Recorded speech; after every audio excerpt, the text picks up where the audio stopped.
Good evening. Welcome to American Hammers TV, part of the American Hammers Network. It is Wednesday night. It's time to talk about West Ham. For the moment, we're all Yanks. Look at this, just like last week. We're all Yanks tonight, but hopefully we'll have a couple of English lads join us. If not, we got a show. Um, yeah, what do I always say? What do I say at the beginning? Please like and subscribe. It helps us a lot, particularly subscribing. If most of you have probably already done that, but if you haven't, please do. It helps us generate a little revenue so that we can pay for our system we use to broadcast the show, which is StreamYard, which is really very good, but it's not free. So we've got to keep that going. And check out ahtv.threadless.com, which I think is still up and running. Threadless, as in without threads, ahtv.threadless.com. You can get American Hammers TV stuff, and you can get some West Ham stuff that's not American Hammers TV, or you can get stuff from your supporters club wherever you live in the world. Really, there's all over the U.S. and Canada. There's supporters club stuff from there, and then there's from Chile, and I can't remember where else. Tons of other places you can get T-shirts with your all sorts of things, really, with your supporters club badge, and then it kicks a little money back to the club somehow. Supporters club, not West Ham, it kicks back to the supporters club. So anyway. So who's with me tonight? Who's always with me? This way, there he is. Always having to play. I'm never going to get this right. Drinking some sort of moonshine or something out of a huge jug. It's Lucas. How you doing, Lucas? I'm fantastic. Is that a little bit of hooch? Is that the hooch you got there? What is that there? No hooch, just water. All right. Well, that's a bummer. Maybe tomorrow. Maybe tomorrow. Yeah, I see Vernon with us, giving us a side eye because we started a little bit late, and I see Neil from Australia. Put another shrimp on the bobby there, Neil. Have a Foster's. Australians love when you stereotype their country. It's their favorite thing. Down in the corner there is down in Virginia. It's Cameron. How you doing, Cameron? Good, doing well. Good. And right below me on your screen is, although not in life in general, is from Reno, a poor man who has chosen to support both the Buffalo Sabres and West Ham United. Scott, how you doing, Scott? I'm good. I gotta find. Hang on now. Someone's got to do it. I gotta find this picture. I gotta put this up real quick here. Here we go. Let's see if I can. I'm gonna share my. Gonna dip down. You're gonna see the Betway on my shirt here. Please don't become a compulsive gambler as a result of seeing this persuasive advertising. That's what they want you. That's what they want. There she is. Yeah. There she is. That's that Embry, right? That's Embry, right? That's Embry. That is her latest toy. Playing cards I purchased when I went over to London. There's no more gambling with those cards. They are now officially gone. Some have been ripped and taped back together in the last few days. It's been interesting. You can't play poker with them now because it'd be no, marked. Absolutely. Right? Well, I know what they're marked. Yeah. I know they're marks, but you know them. Yeah. Well, then you can play poker with them. You can play poker, but nobody else can play poker with you. Yeah, there she is playing as Brawley says here in the comments in the famous game 52 card pickup. Oh, that's a great shot right there. when my wife sent me the photo of her playing with them, I was like, oh, great. She's played 52 card pickup. And I came home and I went, she didn't pick up anything. What are we doing? My boys are 8 and 11. They still don't pick up anything. So don't get your hopes up. But that's awesome. That's really cool. So anyway, I thought we would start with that. We had a near disaster on Sunday. Near disaster on Sunday before DeCrego Mara-Dawson, as I'm calling him now. DeCrego Mara-Dawson scored for us right at the end, right off the old shoulder. You know what I mean? This is legal now, right? This is you can score with this now. You can't. It cuts off like right around where a short sleeve shirt cuts off. I think. That's the FIFA law that's gone into effect in the last couple of seasons. So came off him right about here. That's not a handball anymore. You can do that. So, I thought we kind of gave that match away. Honestly, poor Aaron Cresswell has been so good for us the last couple of seasons. Had his worst match in he looked like the Cresswell of 2 years ago. We all wanted gone, frankly. And I think he'll bounce back because I think he's he's refound his form as a player. They just had a bad day. Unfortunately, it was a really bad day because he was basically responsible for both goals, especially the first one, which was just straight out of like my 8-year-old's my coach, just bap, just seeing that ball coming in and popping it right out with his fist. I don't know what got into it, but anyway. Any leftover thoughts from Leicester? Anybody want to jump in and give me some impressions of what you thought of the game? I mean, I do think it's a game that, the us of 2-3 years ago would have absolutely lost, and everybody's heads would have dropped, and that would have just been lost. But we salvaged a point out of virtually nothing, and so it's good to see us doing that and like having those games where half the team plays terribly and still manage to salvage a point at Leicester. So. Yeah, I mean, it salvages the point, which, I go back to what you said, Cam, which is how many times this season and over the last couple of seasons have we managed to salvage a point in games we absolutely would have lost in the past? There's a lot of examples of it. Now, I mean, obviously we scored first, but after that second goal in the past, we would have been deflated and probably given up another one. So I'll take a 2-2 over a 3-1 loss anytime. And in fact, Ken, it was spot on. You're right. It was spot on. What'd you think, Lucas? Any leftover thoughts? I was kind of over it, and then we started talking about it, and I just kind of like replayed the match in my head, and I'm like, oh, shit. I'm giving you PTSD.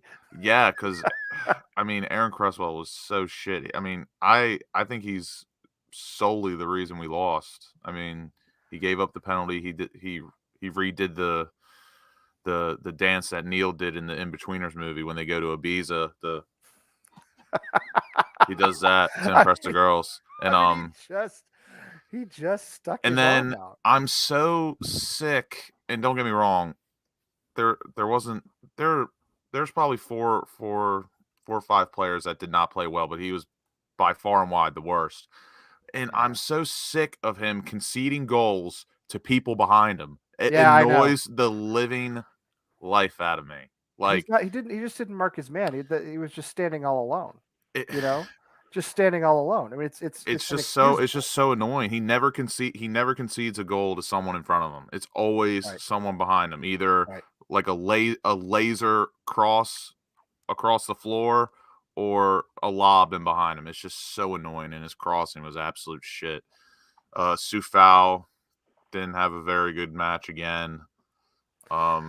Yeah, I'm wondering. We'll get to Sufal in a minute because I think that's probably the second thing we should talk about. Souček wasn't too bright. And again, it's not like totally Antonio's fault, but I mean, he's a striker. He's got to start putting in some goals. But there's just no creativity. There's no cutting edge. I tell all my other friends this that aren't West Ham fans when we're talking footy, and I keep telling them, and I told other supporters this too. Like we're not adventurous enough. We're creative, but we're not adventurous. Like we pass, we make one too many passes when I'd rather see us maybe just have a shot. Like the one chance we had where Declan Rice intercepted the ball and he picked it up and he started running on the counterattack. Honestly, I would have rather just seen him on his left foot just take a shot rather than make the extra pass, because that just led to a shitty cross. Right. Which, I mean, he made the right play. That is the correct pass to make, but we just find ourselves passing too much. I want to start seeing a couple more shots from outside the box.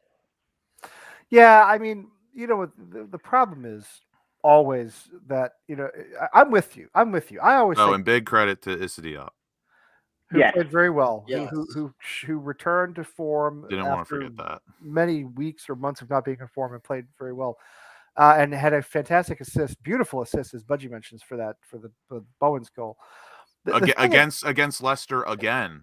When he had that absolute bomb of a ball to Lingard, and then Lingard laid it off to Bowen.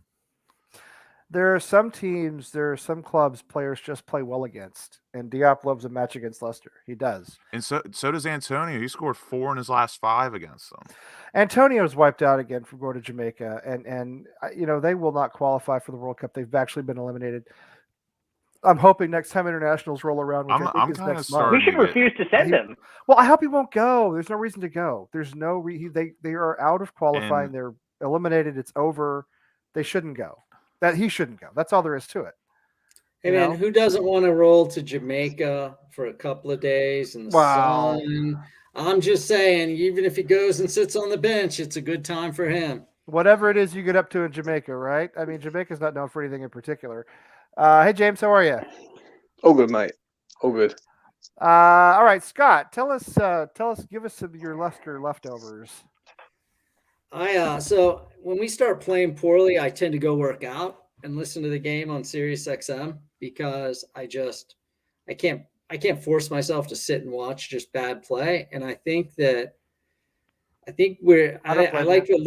like what Lucas said about, we're just not adventurous. Like, yeah, we try to be like, I think they're trying to move the ball, but there are just too many holes in the lineup to move the ball. You get the ball out to the guy and we all know that he's about to swing the ball in. We're not changing anything, or we're going to go wide. The ball's going to come across. Hopefully somebody nods it in. I mean, the one time we did something different, Bowen gets in behind and scores, which was actually the only way we played offense a few years ago. But, I look at it from the aspect of when we went down, my buddy and I in Virginia used to say that we were able to snatch defeat from the jaws of victory. Absolutely. And we don't do that anymore. We don't do that anymore. We have a couple of times. Correct. Brentford, Manchester United, but generally we don't points. Yeah. We pick up points, and not every game's going to be a beauty.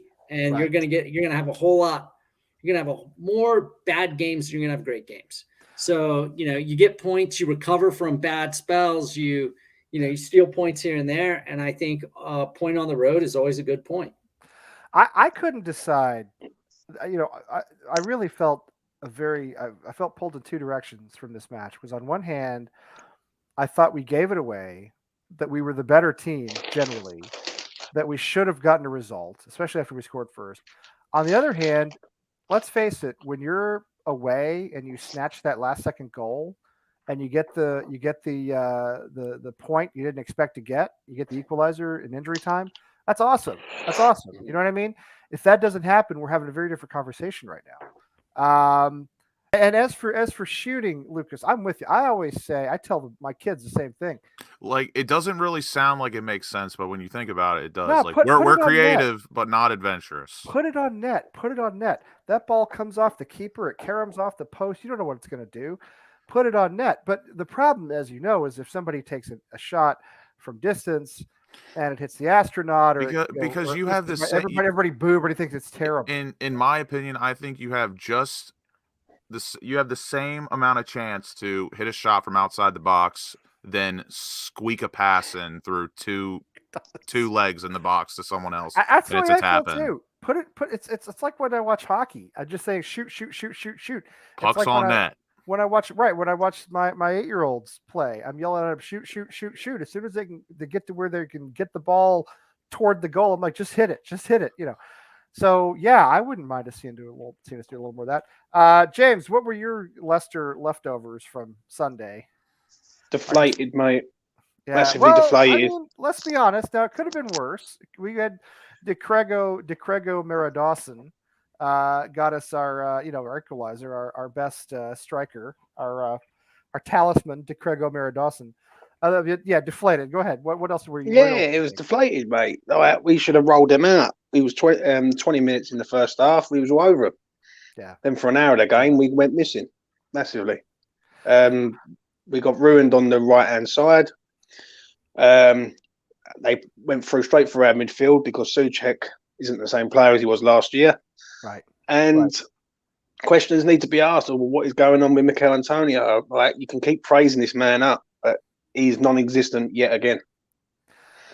Yeah, he's obviously out of form, and he's been out of form since yet another trip to Jamaica.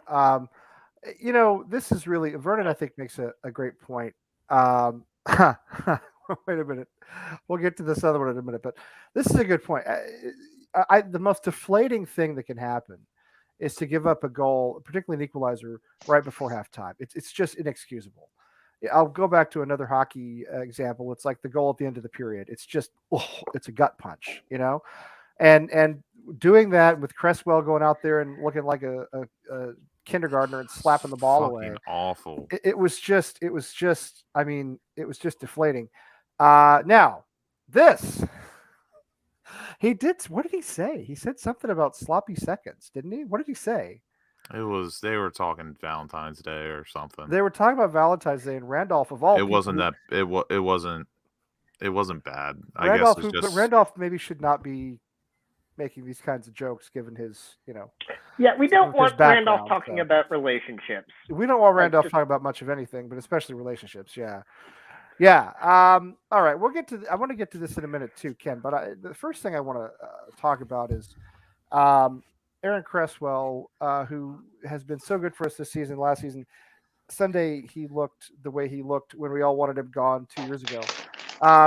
What do we do? Do we say, suck it up, Aaron, rub some dirt on it, and go out and do your best against Newcastle, or are we looking? We've got no one else. Well, no, we got no one. So are we changing tactics? I mean, or do we just kind of the only thing we can do is play 5 in the back, 3 in the back, however you want to slice it. Right. That's the only way, because Ben Johnson, and I mean this in the most polite way possible because I love him, he is shit at left back. Well, we need him at right back too, right? Because I think he needs to step in for Soufal. I love Soufal. It's my Soufal shirt that I'm wearing tonight. I love Soufal. He's desperately out of form, and I think Ben Johnson needs to step in right away. And I'm with you, Lucas. Ben Johnson is not a left back. He's just not. In your mind, any of you guys, do we just say to Cresswell, "Hey, bad day at the office. You'll bounce back"? I hope he will. He has before. I mean, he's got to. So, or do we need Arthur out there with him? Oh no. Well, it worked last season. So unless we go 3 in the back. 3 in the back is what I'm saying. Can't put Arthur out there at left back. You can, but I mean, you got to have Cresswell in that center back position. I don't know. What do you think, James? Cafal's been awful, mate. Let's be honest here. Yeah, he's been terrible. And Ben Johnson was very, very good at just before Christmas, before he got injured against Chelsea at home. Right. We've got a major problem, mate, because we've got St. Maximin at the weekend, who is lightning quick. He knows how to beat people, and he's fast. And we've got 2 fullbacks who are not really fast and out of form. Cresswell, I think, was just a bad day at the office. If I'm honest, I won't get too mad on that one. I think he was just. When was the last time he had a game like that? I can't really remember. So, but Cafal's an issue because he ain't been in form for a long, long time. And we need Ben Johnson over there, 100%. Yeah, I'm not sure. I mean, Johnson was on the bench, so he's available. I'm just not sure why he hasn't come back. I think we'll see him next. I think we'll see him on Saturday. Personally, I do too. I think we'll see Cresswell because I think Moyes believes Cresswell will bounce back. Moyes has done it. Moyes has done it before, where Soufal will have a poor run, and we've seen him yanked before. And I think because of where we are right now, especially because we keep praying for other clubs to get us results. Like I've never seen a club want us to get Champions League more than Southampton ever. Like Southampton wants us to get Champions That's why League they call them the Saints. That's why they call them the Saints. And, they are doing God's work for us. I'm telling you, unbelievable. I think because of the situation, I think Moyes is going to yank Soufal this weekend. I think he has to. I mean, as you said with Buck, and this is the way, James, what you said about Cresswell is basically how I feel. At fault for Sunday, yeah, probably. I mean, but again, bad day. He's not necessarily out of form. He just had a bad day. I think he could be serviceable against. Bad is kind. Very, very. That was a monstrosity. Aaron Cresswell and the terrible, horrible, no good. But when was the last time he had a really bad game, Cresswell? I think really bad. I think it probably goes back to a couple of years ago. Honestly, that he was that bad. Yeah. So we can take one in a couple of years, I think. I think we'll give him a pass on one. Since we have nobody else to slot in at left back. But then, I think you put Johnson at right back. But the real question is, what do you do with the two other players, I think, who really need to be dropped or need a break, and that's Souček and Antonio. I know we don't have another striker. I mean, Souček. Lee, don't get me started on Antonio, mate. I've been saying this for months. No, get started on him. Listen, oh, mate. Listen, you have to be fair in your assessment. I love Mikel Antonio. He's badly out of form. He is. Listen, he might play for Jamaica. He might have a laugh on the pitch, but he's or off the pitch. But on the pitch, he's been awful. Let's be honest here. As fans, he's just not cutting it. Yeah. But he gets a pass because it's Mikel Antonio. He's been here 8 years or 7 years, or however he's been here. He doesn't get a lot of people criticize him, though. A lot of people criticize him. I've seen a lot of people on top of him. But when you look at him, and then you look at Saeed Benrahma, right, who's a scapegoat every 5 minutes. Gets a lot more than he does, yeah. Yeah, let's be honest, on Sunday, he comes on and he influences the team to get a corner. Sure he did. Bowen swings the corner and Dawson scores. But Benrahma's always the first one to go, you know what, you ain't good enough, you should be sold, this, and this. Yeah. You've got to put it into context. No, I agree. Benrahma gets a lot of stick, and he actually did well on Sunday, but people have a bias against him. I mean, I think you really have to ask, Ken was asking this earlier, Souček and Soufal, have these guys, is the clock struck midnight on these guys? I mean, because they were so good for us, but you have to wonder, I mean, is that who they really were? Or are we now seeing that they actually are just sort of Czech league level players? They're not Premier League players. I'd say no, just because it's their second or what year are they? Second season. Second and a half. Yeah, because Souček came in January of 2020. Yeah, second and a half for Souček. That would be second for Soufal. That would just be completely unfair to say. Well, it's fair and unfair. I don't think we should be in a contract talks. I think you would know. I think you would know next season. Yeah. If this is the situation, take the Euros out. Don't forget they played in the Euros and all. They got to the semi-final with the Czech Republic. They had about 2.5 weeks rest, and that's back playing against Newcastle. So you got to put it into sort of context. They've played literally non-stop for the last 12 months. Really, we can all be honest. We haven't played decent for at least 2 months, and that might be generous. I think it's even longer than that because I think it goes back to probably Chelsea and Liverpool. We had that run. I totally agree. I totally agree. Antonio has not been cutting it, and even though he has been playing like shit, I mean, there's been no service anywhere from anyone. It feels like there's 11 people on the pitch, just like but when you got your centre forward taking long throw-ins on the 89th, 90th minute, then you got to ask yourself, what's going on? What's he hoping to do? Throw it in so Benrahma can get an header on it.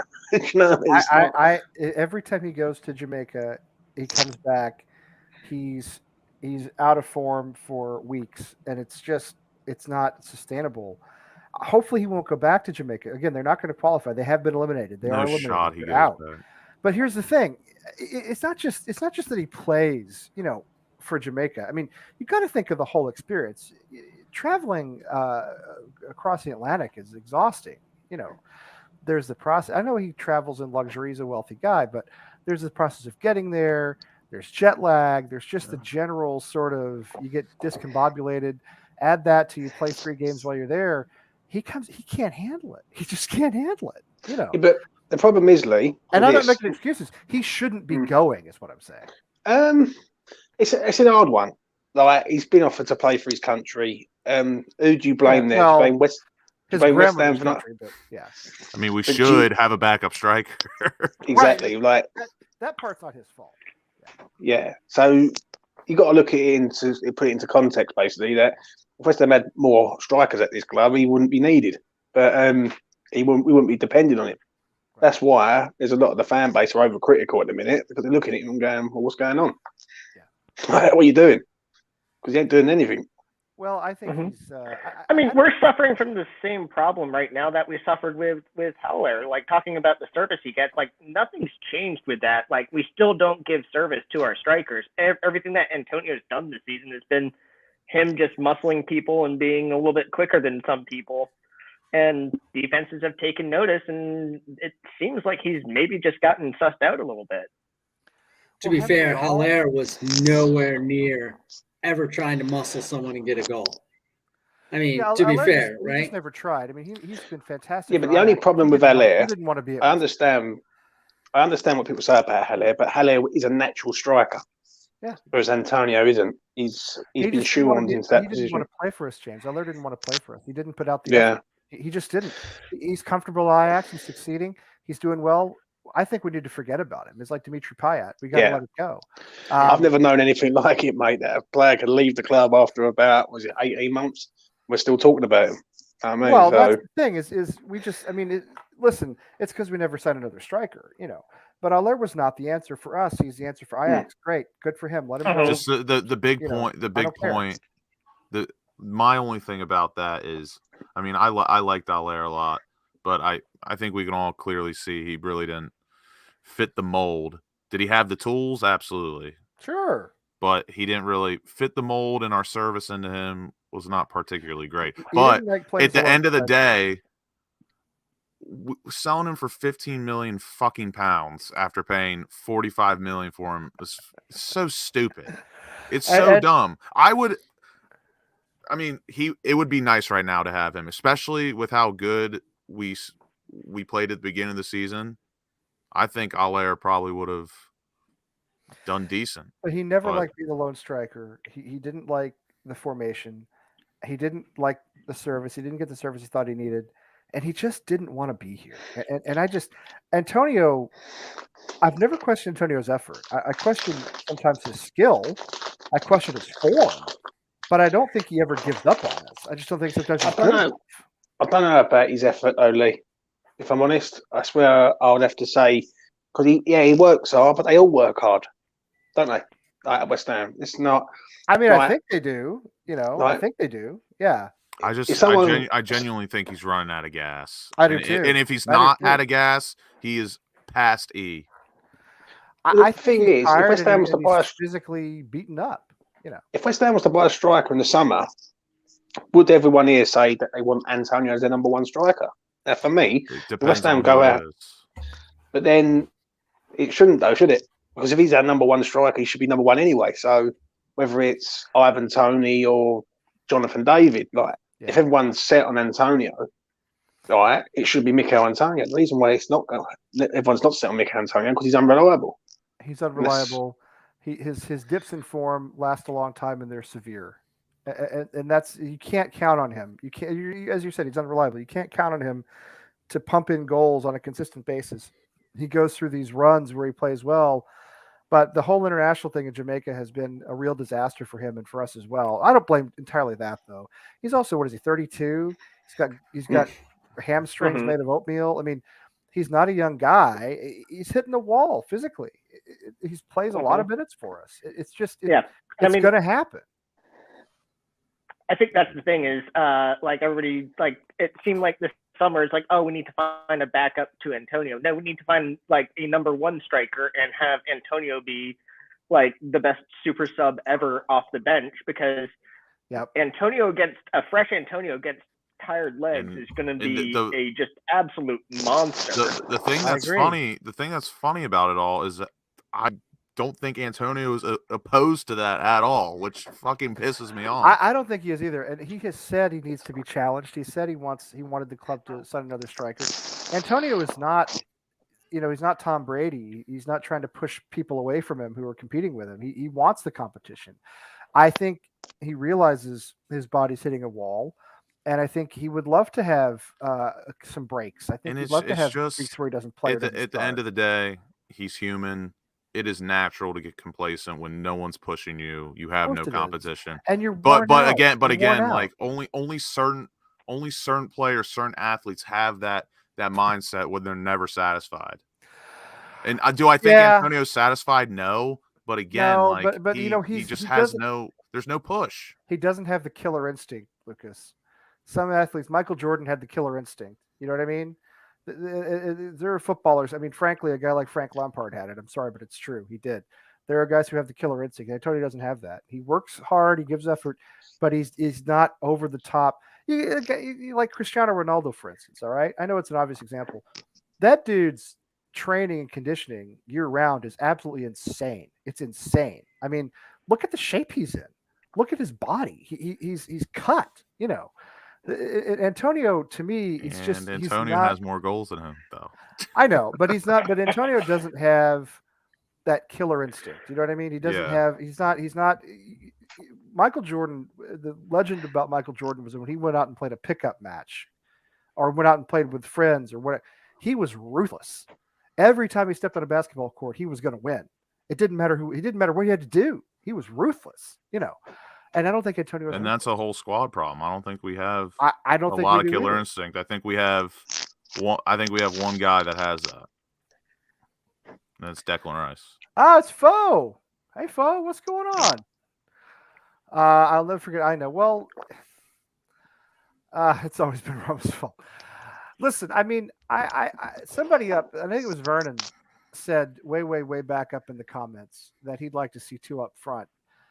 Yeah, I would love to see Antonio drop for a game or two. I'd love to see Bowen up front. I don't know. I'll oppose this question. Yeah, and we'll go round table. What would be if we were to drop Antonio? What would be your solution lineup wise?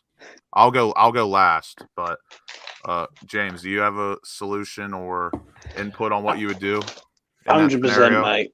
Jared Bowen, Saeed Benrahma, Pablo Fornals, Nikola Vlasic. Simple as that. I'm nodding. You can't. It's pretty simple, really. And people keep saying Jared Bowen can't go as a striker, but he scored more goals than our current striker. So that says it all, doesn't it? I'm in that train, but we've hit a point where it's like we've got to do something. Because the way I look at it, before I hand it over to the other guys, with Vlasic, he's got to start performing, as I keep saying. I've had this argument on this channel with you lads before, saying Vlasic isn't cutting it. And if you want him in the best team, then you got to play him. Now, Antonio isn't cutting it. Bowen is. So you get the person who is up front cutting it. I think Benrahma has to play. I hope it silenced a lot of the fan base who's criticising Benrahma on Sunday because he comes on, he changes the game. It didn't because people are still criticizing him. But yes, I agree with you. Well, there you go, mate. So I mean, okay, Lanzini had a bit of a rough game, but Lanzini's been in decent form of late.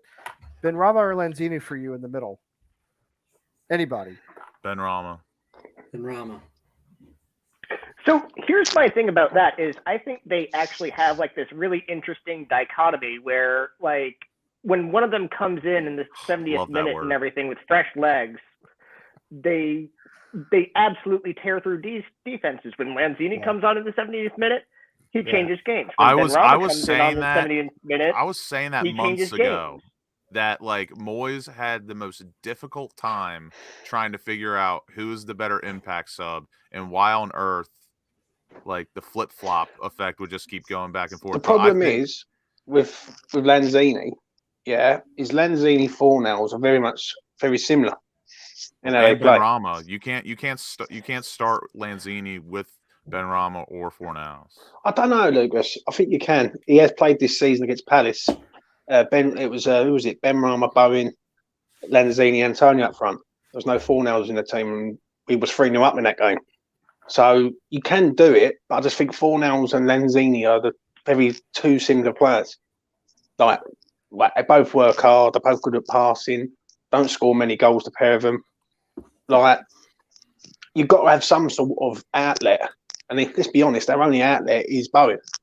When he picks the ball up and he carries the ball, he's the only ball carrier we've really got because Antonio can't hold his own weight and only a football at the minute.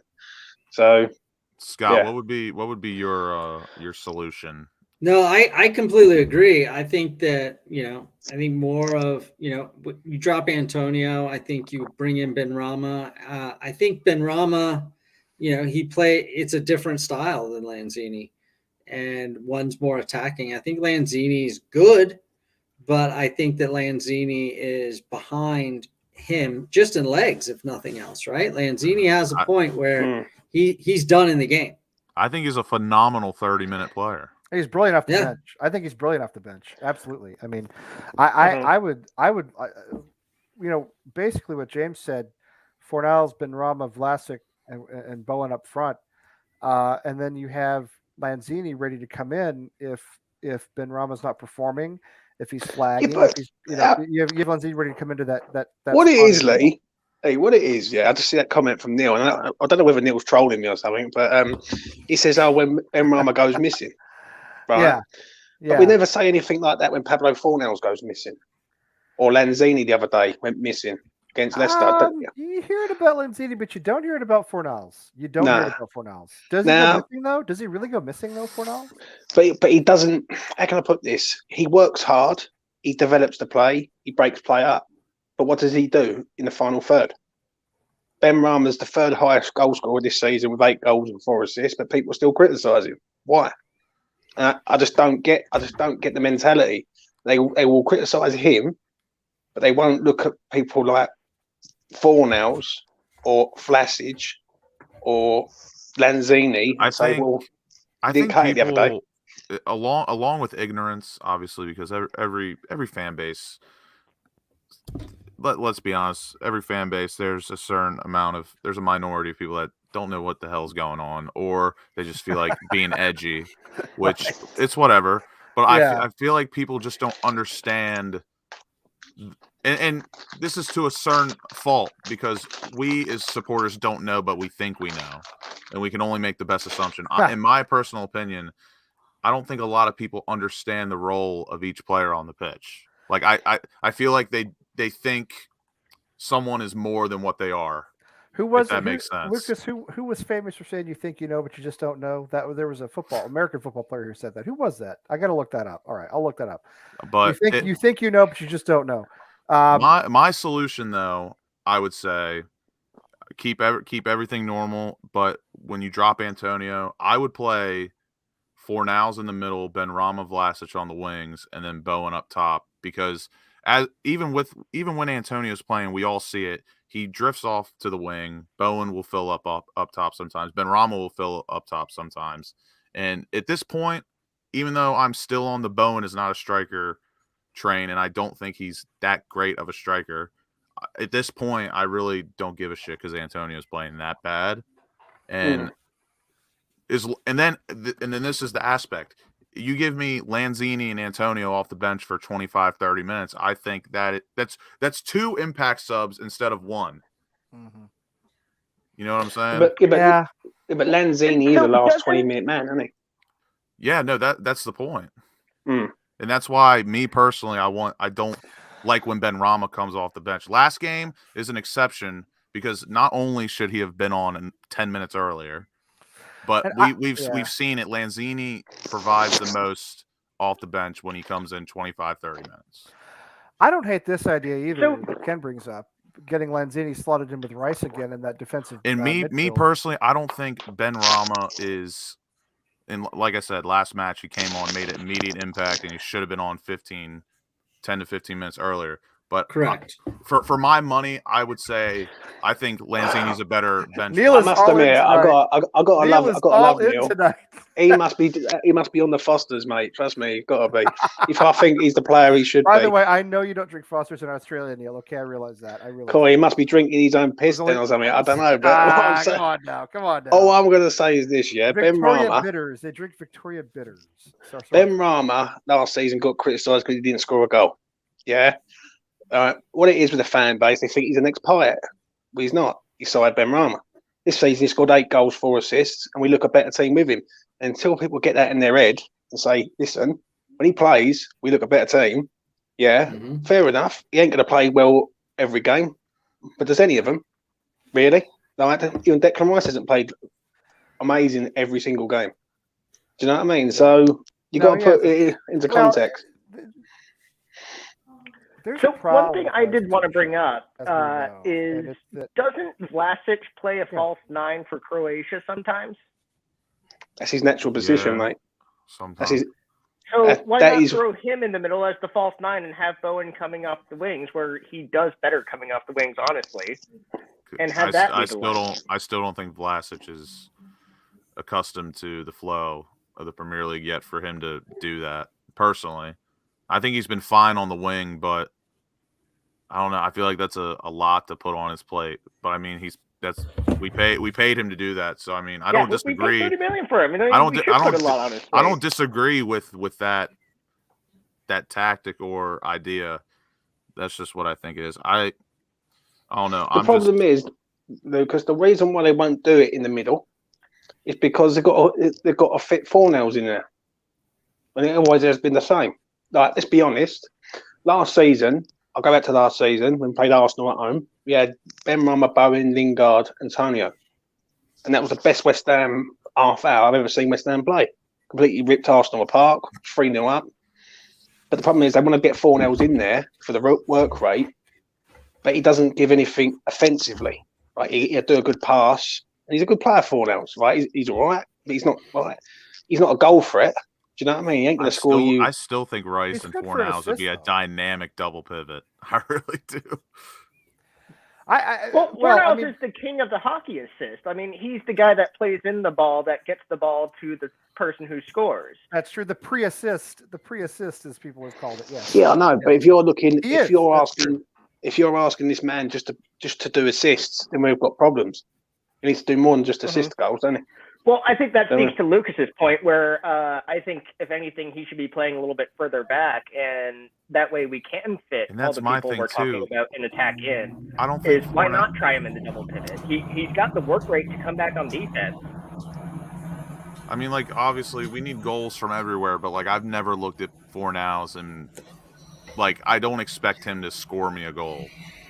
But if he does score, obviously, hell yeah. Yeah, I never think of him that way either. I think of him as a facilitator, and I don't think there's necessarily anything wrong with that. I think he's good at it. I think, as Cameron said, he's the hockey assist guy. You know, he's the guy, because when you're in hockey, you can have two guys providing assist on a goal. He's like that first guy. He makes the pass to the guy who makes the pass. I think that's valuable, actually. I also like the fact that Fornells will track back and defend a little bit, especially on the left side. I think that's important for us. I don't have any problem with Fornells. I really don't. I think our bigger problems right now are Souček, Antonio, and we've got to get Soufal off the pitch and get Ben Johnson in. Then we need to return in form from Aaron Cresswell. I mean, and Issa Diop is still both. They're way down the list of problems for me. Issa Diop's still out there for me. The jury's still out on him, but the jury's still out on Issa Diop, and that's a good point. But obviously, after a great match, man of the match performance, which you could say. Me personally, I gave Craig Dawson my man of the match, but you could give it to either or. You gave Dick Crego Mara-Dawson your man of the match performance, because that's what I'm calling him now. Dick Crego Mara-Dawson, the next Diego Maradona. Maldini. English Diego Maradona. The Eastman Maldini. Yeah, Eastman Maldini. But that's pretty good, actually. I just came up with that. But yeah. Like I said, the jury's still out on Issa Diop, but after a good performance, hopefully this is the start of a new chapter for him. And I mean, is Zuma had a stomach bug from what we heard? Is that true? Is he injured? We don't know. I hope Zuma's not injured, because I really think we need Zuma back as soon as possible.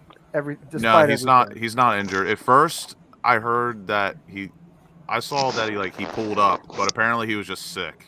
Yeah. Like he was All right. So he should be fine for Saturday. If Zuma's available, do you go Zuma Dawson, or do you go Diop and Zuma? I think Diop. Gotta do Zuma Dawson. I think you can't drop Dawson right now, can you?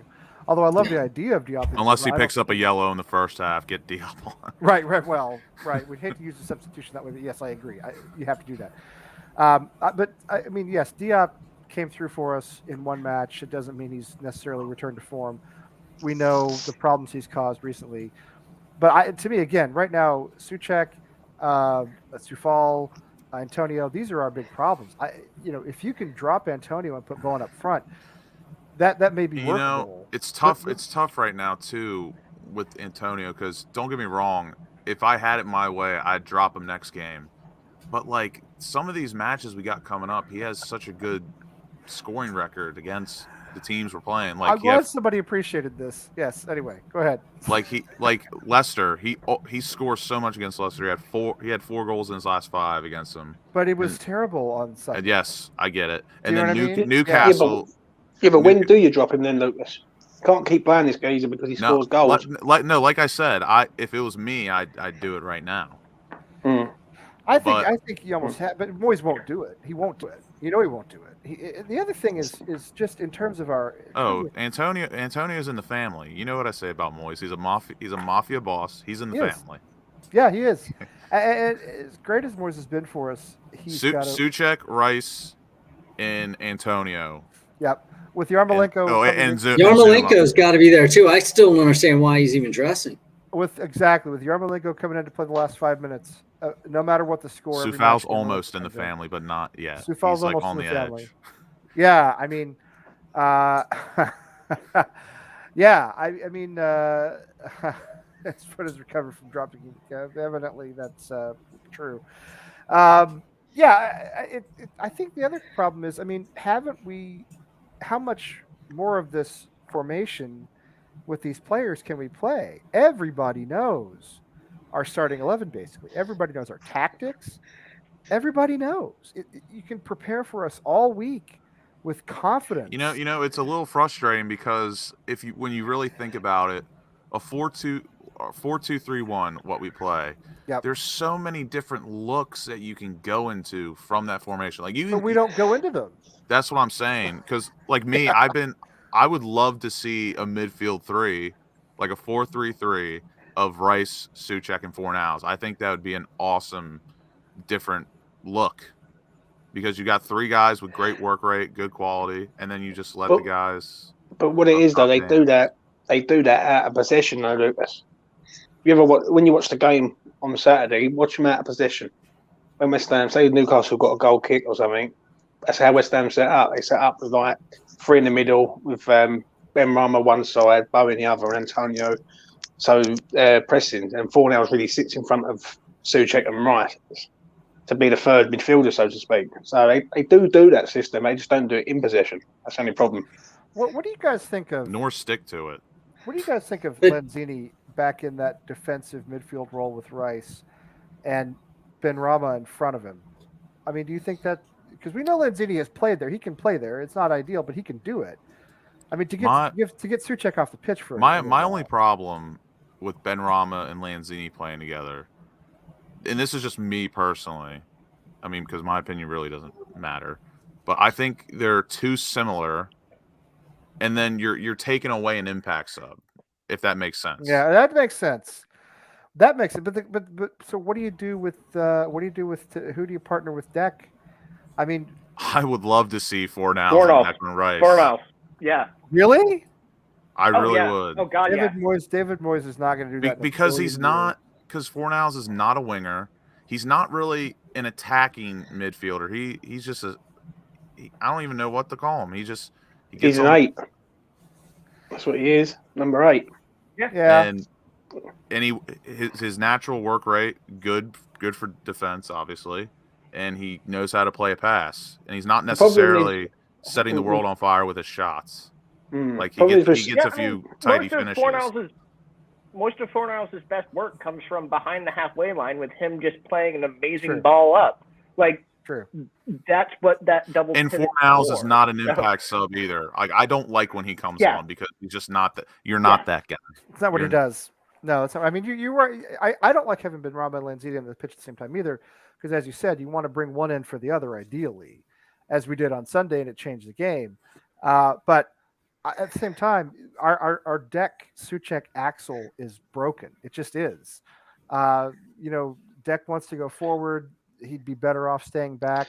And Souček's just not. He's just out of form. He's just. But that's the problem, though, Lee. You just answered the question, mate. Declan Rice wants to go forward. if he left it to Souček to go forward, Declan Rice is a world-class defensive midfielder. Of course. And I did this on my channel, and someone asked the question: if he went to a Manchester United, would Declan Rice have the license to keep going forward? The answer to that is no. Man United won't have that in going forward. They'll say, "Well, we want you to sit and be a defensive midfielder," because That's his craft. The problem is he goes forward, and Souček isn't a defensive midfielder. He's an attacking. Souček's more of an attacking midfielder, really. Yeah, he is. And that is the problem, and that's the reason why Souček ain't performing. I think the problem is with Souček. I know you're saying about getting him out, but he's an aerial threat, isn't he? He's good at from corners. Oh, I still wouldn't take him out, even if the way he's been playing.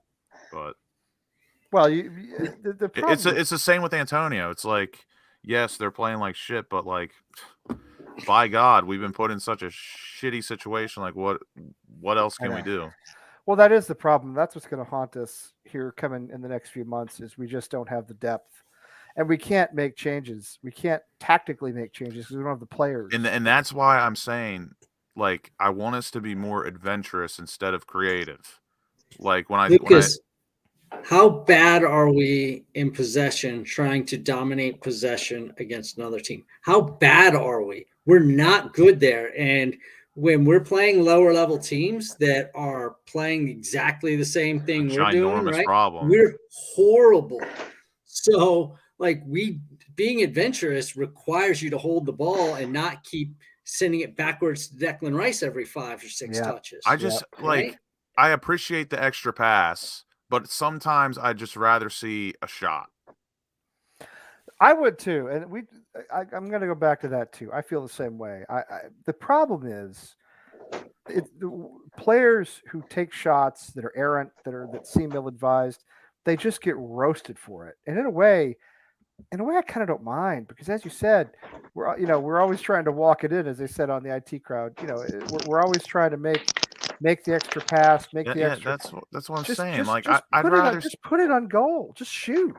Yeah, I'd rather see a shot from outside the box than try to squeak a pass in through 2 defenders that physically, and you can't get the ball through there. Because we're always trying to do that. We're always trying to play this precision football, and I mean, very few players have the ability to do that. We don't have Ronaldinho out there. We don't have somebody who can get the ball into a channel that's like the width of my head. It just doesn't work. And I think we're too reliant, I think we're too reliant on Declan Rice. Actually, I think everything revolves around him a little too much, and it makes it hard for him to go forward because we get caught out when he does defensively. So the problem with Declan is, I mean, you kind of got to let him do what he wants to do, right? I mean, we want him to stay. We want him to stay. Yeah, but not really for the benefit of the team, though, Lee. Yeah, I agree with you for the team, but I mean, you walk because what it is, you walk a fine line, though, don't you?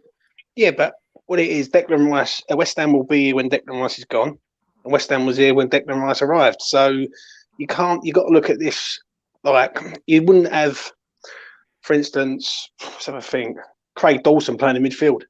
Do you know what I mean? So you at the end of the day, Declan Rice is a DM. That's his role now. That's what he should be. It should. Don't get me. But that's not what he wants to do. That's not what he wants to do. Yeah, but at the end of the day, are we appeasing him? Are we serious? Do you think we're appeasing him? 100% we are. I think we are too. Absolutely. I think that's one of our pitches to keep him here. Go do what you want. Because as I say, if he was going to Manchester City or he was going to Chelsea, he wouldn't be doing that. There's no way they're going to say to him, you know what, Dick, you can go forward. Like it just wouldn't happen because what they're looking at when you look at Declan Rice, you see a box to box player, but his preferable position is a DM. Absolutely. That's his bread and butter. That's where he's one of the best in the world, but that's not what he wants to do. He wants to go forward. He wants to make runs. He wants to score goals. And the problem with Declan Rice is he's not really a goal scorer. I know he scored some for us. Don't get me wrong. He's not a great finisher. That's not what he does. That's not what he's there to do. He's there to boss the midfield. Do you know what I mean? What it is. I'll tell you what it is. He doesn't have a great shot. He's got the old West Ham clips. The poor astronaut gets battered when Declan starts shooting. So. What it is, Declan Rice carries the ball from midfield into the attacking third. And what it is, go back last season when Lingard was here. That's exactly what Lingard used to do. Yeah. Do you know what I mean? Lingard used to pick the ball up from deep and then just carry it. And that's the problem with West Ham. We haven't got a lot of ball carriers. Antonio don't really pick the ball up and carry it, so to speak. He's always looking to lay it off or pass it. Yep. Jared does it to the best he can. Ben Rama tries to beat a man and get up the pitch. And if you're going to say like 4-0 Souček, looking to pass the ball. Yeah. Like you don't ever see Souček running with the ball past a few players and on doing something. He's always looking to lay it off because that's exactly what they do. And as Ken says, he's looking to lay it off. He's not going for like, incisive passes. He's looking around him. He's like my 11-year-old. Every time he gets the ball, he's like, how can I get rid of this thing? He's looking for somebody to get rid of it too, especially lately. And again, that's like that's a big issue with the team because Lanzini's good at carrying the ball, but again, like I don't like Lanzini starting because it just takes away an impact sub. Yeah, and I still think, I think he's come back to form after his injury, but I'm not sure he's back to 90-minute form. He doesn't look like a 90-minute player to me. I'm not sure he ever will be again, in all honesty. I think the guy is, a 60, 70-minute player, and he can be very good, or a 30-minute player, But I'm not sure he's somebody who's going to give you 90 minutes week after week. I just don't think I don't think he's healthy enough to do that. I don't agree. think he's ever going to do that again. But that doesn't mean we can't use him. It's just we can't count on him to give us you're going to have to either start him and replace him or use him as an impact sub. The problem is with Lanzini, for how good he is passing and attacking, he's very lightweight in midfield. He's small and he's not strong. Yeah. And when you look at midfield, he does. Yeah. When you look at Tielemans the other day, he just went straight through our midfield, no problem. Yep. And with Lanzini, he's not what it is with West Ham. If I want West Ham to do something in the summer, it's just go out and buy players for their natural positions and not keep shoehorning these players into positions that they really don't fit. Do you know what I'm saying? Yep. Because you can get away with it for so much long, but you're going to get found out eventually. I'm tired of the winger striker special. I hate it. Yeah, and I think Fo makes a good point here. I'll put it back up again. Rice is, as you said, James, as we've all said, he is a defensive midfielder. He can be one of the best in the world at his position if he will stop going forward so much. And I know that sometimes, sometimes he makes an inspiring run, but the problem is it throws off our formation. We get caught out that way. And also, again, he's not a great finisher. It'd be awesome. It'd be awesome if we bought maybe another defensive midfielder and they could both get forward. Do something. You must have been reading my mind, Lucas. If you look at the list, if you look at the list of needs we have though for the summer, it's getting long. A left back, probably. I really do think 3 midfielders is the solution to our problem. But again, at least we'll have the money after we sell Declan Rice. So hey. No, which I think is going to happen, Scott. I do. The thing is, in regards to the summer, we'll blow there's a lot of issues. There's a lot of issues in regards to the summer because I've heard there's a lot of ifs, buts, and maybes. I've heard basically if Kadinsky's cleared this debt, which he has, that will allow West Ham to spend higher amounts in the transfer window come the summer because of FFP, financial fair play. So, which doesn't count for Manchester City, by the way, but that's another story. Don't count for them, but they're doesn't count for them. Yeah, won't count for Newcastle either. So yeah, if we do spend in the summer, I think we need about 8 players. I do too. I think you're looking at a left back, a center back, a defensive mid. That's 3. You definitely look at a striker. That's 4 at a minimum. And then at a minimum, if we don't play, that's only 1 of each. Like it'd be great to have. You got to think of the fringe players too, like Connor Coventry. We might need 9 if he doesn't come back or if he's not good enough. Which I think he should get a chance personally. Well, if you look at the sad thing. Sorry, go ahead. No, go on, mate. Go on, Cameron. Well, and so my thing is that the sad thing is that like if you look at like just the net numbers of players in and out, that's just making up for all the players we've lost in the last 3, maybe 4 years. We've lost 8 to 10 players, so and just haven't replaced them. So the summer's going to be scary. It's about due time. Well, I tell you, I think the biggest loss is Balbuena. I think if we had Balbuena, we'd have maybe 5-6 more points than we have now. I think with the struggles Diop has gone through, Dawson is a better player when he was Zuma. I think Fabian Balbuena and that stability back there after Ogbonna went down could have been huge for us. I think that we might have hung on against Manchester United, Brentford, Palace when we gave up 2 goals. I mean, I don't know how many points we could have picked up with. And I know he wasn't a great player, but he was a good player. He knew the system. He played the position well. He was consistent. You knew what you were going to get. You know what I mean? And we've lacked that at center back to me this season. But it doesn't matter. He's gone. He's not going to come back. But yeah, you're looking at a minimum of left back, center back, defensive mid, and striker. The minimum of 4, and that's only if you want. That's the bare minimum, because it would be nice to have a little more depth beyond that. It'd be wonderful to have the summer strikers at the club. Everyone, from what I've seen, they're like excited for the summer. I'm nervous as all hell. I'm not excited. I don't get excited about the. Yeah, I agree with you. There's nothing to be excited about. Ooh, we might have because I know money. this. Absolutely not. This is low, Frankie. I don't know, man. That's it's true. Because nothing would surprise me if West Ham sold Declan Rice for, just say, 150 million, and use that money to rebuild the squad. Nothing would surprise me in the slightest. If they sold Declan Rice for 150 million, the problem would be what they do with the money, because West Ham have never spent money well when we've sold a player like that. Yeah, but what it is, Lee, they won't be investing their own money into the club. Maybe they'll be using Declan Rice's money, and that's the problem. If they was to invest their own money into the club, we would become a far bigger, far bigger team than we already are. I would love to 100% believe that. Yeah, that's a logical thing. I don't trust them to re-spend that money. I think it would go straight in the pocket. Problem I don't trust them to hand me a real pound note or a dollar bill. They would have to spend it asking for money for charity. I think they wouldn't do that, Lucas. No way, they wouldn't do that. No. Yeah, Sullivan might give me an old copy of one of his porno mags. So he probably has a couple of those in his knapsack. But what it is, they would have to spend that money, because they would have no choice, because it'd be in the public domain, wouldn't it? Like, it's just got 150 million, so we expect 150 million pounds worth of replacements. But this is kind of true. This is kind of true too. As much as I love Moyes, he does seem to have trouble making decisions. I think this is not wrong. I mean, here's the thing, and somebody threw this out last week, and I think I might have changed my answer, Lucas. I think you threw this out. If Chelsea said to us, Gallagher, who'd you tell me again who it was? If you, what was it? So, I think I said, that was me, and I said it was Cameron. Okay, I said Conor Gallagher and Broha plus 30 million.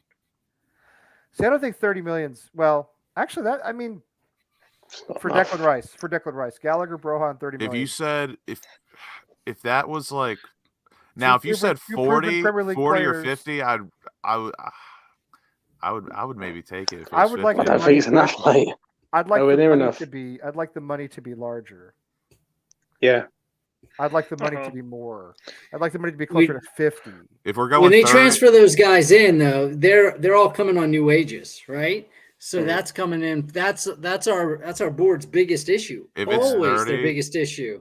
If it's 30, yet they pay not. Yarmolenko more than anybody else. You got to break it down, though, right? So how much you saying Brojar is? Now Brojar's no worth what, 20 million? Oh, gotta be. No, I think I think I saw they value him at like 30, 35. I wouldn't bother them, mate. I wouldn't bother. Go and get Jonathan David out of Lille. Yeah, and then Conor Gallagher. Do you know what I mean?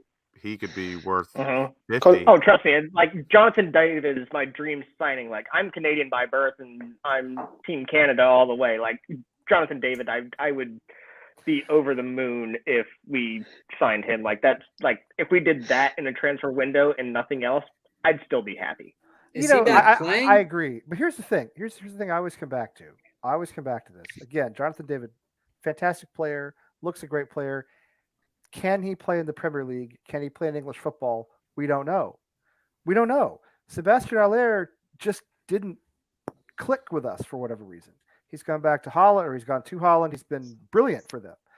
Even in Champions League against Dortmund and great big clubs, he's been great. There is something to me when you talk about like Gallagher, Broha, and I'm with Foe. I think you'd want a lot more than 30 million here. But there's something about guys who've played in the Premier League, in the Championship. You bring in a Bowen, You bring in a Zuma. There's no settling period like there is with Vlasic and a couple of our guys. Král has turned out. I know he's on loan. He just doesn't look like a Premier League player at all. It took Fornals a while to settle. Ben Rama is arguably still settling. You could even make the same argument about Issa Diop, who's been here for like 3 years. You get these guys who have. Don't forget Vlasic. Don't forget Vlasic. No, I'm throwing Vlasic. I'm throwing Vlasic in there. No, I'm putting him in there as somebody who hasn't settled yet. You make the assumption that a guy like Jonathan David's going to come in and just bang in 20 goals for us. We don't know. There's always a risk with players, but I love guys who've played in England, either at the championship level, like an Ivan Toney, like Bowen did, or somewhere in the Premier League. They just get it. Look at Craig Dawson, man. Craig Dawson coming in from Watford, £2 million, and the guy's been fantastic because he knows how to play in the Premier. He knows how to play in England. He knows the style. Thing is, there's a few players in the Championship who I'd go and get them in the summer. Keane Lewis-Potter at Hull being one of them. I think he's excellent. Brennan Johnson, who's at Forest, is another one. There's some good talent. I watched a really good one today. Always. Don't give it. The two clubs are absolute shit. But there's a player today that's been keen on a move. He plays for Reading. I forget his first name, but his last name's Swift. He's an attacking midfielder. He's really Joe good. Joe Swift, I think his name is. He's very good. He's got like 11 assists, 6 goals in the championship so I'm far. all for rating the championship, and I love the idea of rating the championship, rating the clubs that go down for their better players.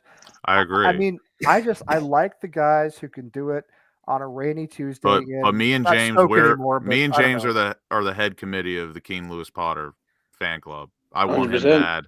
I'm with you. Listen, it's nothing. I don't care where the players are from. I don't care about their nationality. That's not the point. The point is, have they played in England? Kurt Zuma comes from Chelsea. Has he? Yes, he's played in England. Jesse Lingard, he comes in. He's fantastic for us. He's played in England. And they have that drive. They have it. that. What it is, though, they can do it on a rainy Tuesday at Stoke. They know what to do. They can. It's true. Stoke or Burnley is as good an example as any from Norwich, whatever you want to say from the current Premier League. They can do it. Whereas you get these guys coming in from France, you get these guys coming in from the Czech league or whatever. You just don't know what you're going to get. Yeah, but the problem is with that, though, Lee. This is the issue that I have, because there's been players before who we've looked at and gone, you know what? Nah, we'll give him a miss. Like, I use one as an example, Chan at Wolves. Yes. He was there, sitting there in Leipzig, I think it was, and West Ham let him go. But we've still got Yarmolenko at our club. I don't not for long. Yarmolenko, why he? I'm with Scott. Why he even puts on the kit on match days is beyond me, and why we pay him what we do is beyond me. He has got something on David Moyes. It's the only explanation I have. He's got video or pictures. David Moyes kicking a dog or something. I don't know what it is. He's got something on him. There's no other. I just recently found out that David Moyes is a very religious man. So maybe they have something. Is he really? Is he really? Apparently, they must have. Right. They must have a very strong faith. Is he Orthodox? Because I would imagine Christian. I know, but there's a lot of different types of Christian, but Yarmolenko. He's bloody stubborn. I know that. I mean, a Scott you would think would be Presbyterian Protestant, but I don't know. Anyway, maybe he and Yarmolenko have some sort of, Go ahead, Ken. I tweeted you that photo from the U23s match where Yarmolenko was playing and then got sent off, where they went in for like the water break or whatever. And Yarmolenko, a senior player playing with the U23s, you'd think he'd be like, he's captain for Ukraine and shit. And he doesn't care. All the U23 players are around the coaches and talking to the coaches and everything. And Yarmolenko is like 8 feet off to the side with his water bottle, like not wanting to have anything to do with anybody at the club. The red card was ridiculous. It was terrible, but that just says all you need to know. It just says all you need to know about Yarmolenko. Absolutely crazy. Well, it was a stupid red card. It's stupid. But the problem is, is that you can't blame Yarmolenko. You got to look at Moyes. Moyes. I agree. And you're right. He's got to be Catholic because he played for Celtic. You're absolutely right. He played for Celtic in the early '80s. He's got to be Catholic. There's no other way. Moyes is anyway. That's such a stubborn man. Yeah, that's the only problem. Maybe Yarmolenko's Catholic too. Religious beliefs, stubborn. I mean, it's listen. I love David Moyes. I think he's been fantastic for us. I think he continues to be fantastic. The Church of Holy Stubbornness. He has a mental block. He has something about he can't let him go. and he can't let him go. It's like the meme where the guys look, the superheroes looking at the picture, and he can't let him go. It's so I don't know what it is. Oh man, I'm counting down the days till he leaves, mate. Trust me, I cannot wait. Well, we all are. I don't know if I remember this or not. Yes, but if Moyes started at Celtic, he's got to be capped. That's true, especially the early '80s when he played there. That was still a very, very strict thing. Yeah, that's interesting. He's often reluctant to talk about faith in his interviews. Russian Orthodox Christian. I mean, Yarmolenko might. It wouldn't surprise me if he's religious at all. I have no idea. I have no way of knowing.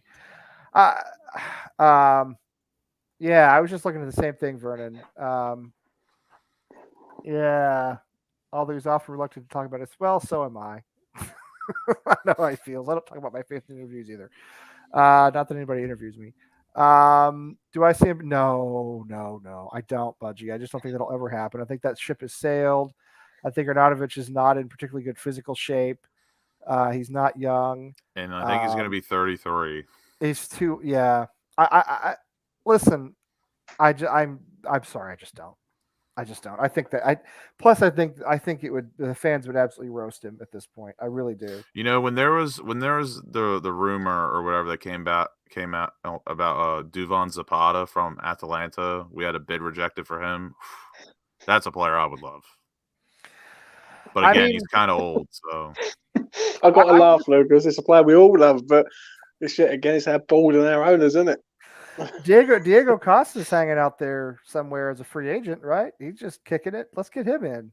I hated him so much when he was at Chelsea, but I'd take him for the rest of the season. I would literally take anyone. I don't care who it is. Let me ask you this. Oh, I missed this. No, I get it. Okay. Let me ask you this. Has David Moyes reached his peak at West Ham? No, I don't think he has. And I wanted to talk about this, all right? I think David Moyes wants to build a system at West Ham. I think he will have a better opportunity to do it if and when Goldsullivan and Brady sell and we have an owner more willing to invest, because I still blame them for most of our problems. I don't think we're going to find a better manager than David Moyes for us right now. I know he's not a young guy. He may not be around forever, but the players seem to love him. That. He turned us. Listen, he saved us from relegation. Okay. And then Goldsullivan and Brady said, thanks a lot. Well, we're gonna kick you to the curb and bring in Pellegrini, who almost gets us sent down again. He comes back. He saves us again. And then we have our best ever Premier League season last season. And this season, we may not have that. We may not repeat that success, but we're still. I mean, it would take a collapse for us not to finish in the top 10, let's say. And I know we had expectations of top 4, top 6, and all that. But we're to West Ham. Let's not forget we're West Ham. We're not battling relegation in mid-February. I think Moyes can take us. I've got to say this, Lee. Right, because I keep hearing that we're not battling relegation. This is that's got to change with the mentality of the fan base. And this is here's what I say. I think it's possible that we will have a dip this season. I think there are a lot of reasons for it. I think there's Manchester United look better than they did last season. Arsenal and Tottenham look better than they did last season. One of the reasons we finished ahead of Arsenal and Tottenham, they weren't very good, frankly. I think they have improved. They've improved their squads. I think there's more competition for those European spaces than there was last season. I think if we finish 8th or something like that, I don't think that's necessarily a bad finish. Give them another season after that. Let's see if just hear me out. Let's see if we can bounce back. I think he wants to build a system, and it's going to take time to do that. And if we let him do that, and if we have owners who will invest in his vision, I actually think he could make us a contender for Europe, season in, season out for the next 5 or 6 years.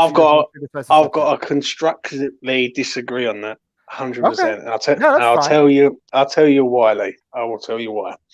When you look at other teams, Aston Villa have just gone in and got Gerrard. Right now, Gerrard's a young manager. He's fresh. He's not a mug. He's a winner. Yeah. Look at Everton. They've just gone and got Lampard. When you look at the top 6, they've got Conte, Spurs. They've got proven managers. The thing is with Moyes has had 6 transfer windows at West Ham, and he's only signed 1 striker, and that was Jordan Hugill. And he's played 22 minutes. That's not exactly a world-class manager who's going to send us into winning stuff. Now, if Moyes does win something with West Ham, it'd be one of the best achievements of his entire playing in the managerial career. The problem I've got with it is he's too stubborn. This man is too stubborn in all aspects, from picking his team on a Saturday to the transfer market to the way he goes around things. Like when he sits there and he goes, "We can't find anyone better than Yarmolenko," that is an insult to all the players out there who are better than Yarmolenko. Do you know what I mean? I do. That's about 80% of the professional players right now. I hear you. 100%. I think I always go back to this, and I'm sorry I always say the same thing, but I always feel this way. I don't know how many managers are going to work with this current ownership that we have. I don't think you can just bring in. Pellegrini was absolutely disinterested in the club. He sat there and stroked his old Charlie boy. And Charlie boy, I wish you could be with us. Old Charlie boy used to say that Pellegrini would sit and stroke his tie on the touchline. That he didn't care about anything. Sam Allardyce, he was a pragmatist. Once we were safe, he was done. Slaven Bilic just had Dimitri Payet. That's all he ever had. He wasn't. Still not a good. No, he's not a good. He wasn't a good manager. And even then, even with a Ballon d'Or finalist, we still finished like 7th, or whatever it was. So was Slaven really brought in because of his coaching acumen? No, he was brought in because he was cheap and he'd just gotten sacked in Turkey. No, he was brought in because he was associated to the club. Well, he was a quote unquote legend, which is ridiculous, but he was cheap. He was a former player. And he was available, and he wasn't. Say that out loud when I'm not here. Well, the problem is, Lee. The problem that I forgot he's a Slav. Right. The problem is, Lee. When you look at when you look at Moyes, is Moyes going to get us into the top 4? Now we're sitting 5th at the minute. Not this season. And if he gets us in there, we're like massive odds to get in there at present. The thing is with Moyes, he's done very well. He's done very well at West Ham, but this mentality, and I've discussed it on my channel, where the fan base go, well, at least we're not battling relegation. That's got to stop now, right? We left Upton Park 6 years ago. We're in a big 65-seater stadium. We shouldn't be thinking about relegation. We should be thinking about top 6. Like, the mentality has got to change. Well, let me just say this. We're a lot closer to top 6 than we are to relegation. I mean, 100%. We may not make top 6, all right? We may not make top 6. And I'm not, at this point, I don't think we will, personally. I don't think we will. Sorry to say that, but I think we'll finish somewhere between 8 and 10, actually. But we're a lot closer to top 6 than we are relegation. I mean, the fact that if we consistently finish, West Ham have never even consistently finished in the top half of the league, generally over the years. I mean, I think you give him this season, I think you give him the window in the summer, see what happens with the ownership situation. Because again, you have the whole of the West Ham fan base that want Gold, Sullivan, and Brady out. Everybody hates them. There's hashtags, there's protests. I know it's calmed down a little bit with our success the last couple of years, but everybody hates them. What kind of manager wants to step into that sort of situation and work for them when everybody knows these are terrible, terrible owners? I'll be honest, because he needed to revive his career. He didn't have anywhere else to go. I'll be honest here when I say this, but if West Ham changed owners, I don't think Moyes would be there very long. I don't think he would either. They'd sack him. They'd sack him. Do you know what I mean? They'd want to bring their own manager. Because what they would do, they would look at Moyes and go, "Where's this man really going to get us? He's going to keep us safe. He ain't going to get us anything else." And that's the mentality that West Ham. It should be at West Ham. Moyes has done great things, but he's also done bad things. And the problem is, of course, he has. I agree. We've had 2 January transfer windows where we needed a striker. We got Jesse Lingard last season, who was phenomenally good. And we was only 2 points off the Champions League. And this season, to not go out and buy anyone is a crime. But it goes back to what we talked about a few weeks ago, right after the window closed. How much of that do you blame on him? How much of that do you blame on our owners? I mean, yes, it's partly his fault. It is partly his fault. I don't think it's entirely or even mostly his fault. I think sometimes, Lee, he looks at West Ham and he thinks, I'm happy to be in a job. I really do think that. I mean, that's the way I felt about Pellegrini. Pellegrini acted that way. Pellegrini was indifferent to us, didn't care. But I think Moyes cares about the players, cares about the club, wants to succeed because I think Moyes has bit his tongue for a very, very long time. See, I do too. That's the other thing. I have always had a feeling that the problems we have with recruiting players are about 10% or 20% Moyes, which assigns some of the blame to him, and the rest of it is Gold Sullivan Brady. And David Sullivan's negotiating tactics, his cheapness, his willingness only to buy from his buddy Will Salthouse, all these problems we've had. The only time they ever spent money was for Pellegrini, and Pellegrini brought in, a bunch of garbage players. Well, a couple of good ones. Fornals player, but a lot of players who weren't any good. And the problem is they went and spent the money. Pellegrini misspent it, and then they said, "All right, well, we're not going to do that again." Yeah, but the problem is with that, Lee, what you're saying about that is that I would agree with you there. But a day after the transfer window shuts, he's on a video doing the old PR spiel, saying that the owners are great and I don't like that. But what else can he say? But that's what I always come back to. The problem is about his bosses. There are his bosses. What is he going to say? But then at the end of the day, it proves to everyone that he's a yes man. He does what he's told. He's a yes man. He's got to be. Yes man. Everybody who works for them either has to be a yes man. I think it's him being pragmatic. Because, I mean, if he comes out and says, like, oh, the owners fucked everything up and screwed everything over. I think if Moyes, if Moyes had it his way, I think he would say. And what he does is he redirects to the players that he does have and the good feeling about the squad and everything and just redirects back there. Because he knows that he got dealt a shit hand, and so he's going to do what he can, which is keep his players happy, keep the focus on how they're doing well, and make it so that all that other stuff isn't occurring because it affects the mood of the stadium and it affects the players. It's going. But it's not so much that, Cameron. It's what he says that irritates a lot of the fans. He goes, "Well, we can't go out and find anyone at the moment who's better." And then when you look at other teams like Villa, for instance, I think he's lying. And Everton, when you look at Everton, they go out and sign Dele Alli and Donny van der Beek, and West Ham can't go and get a replacement for Yarmolenko. It just doesn't make a lot of sense, does it? No, it doesn't. Yarmolenko is. Do you want Dele Alli at West Ham? I would have had Van der Beek at West Ham, mate. 100%. I would take Dele Alli. I agree with you there, but I mean, Dele Alli. I would take Dele Alli. Go to Everton. People said the same thing about Jesse Lingard. I'd take Dele Alli at West Ham. Sorry, I would. Oh. I would.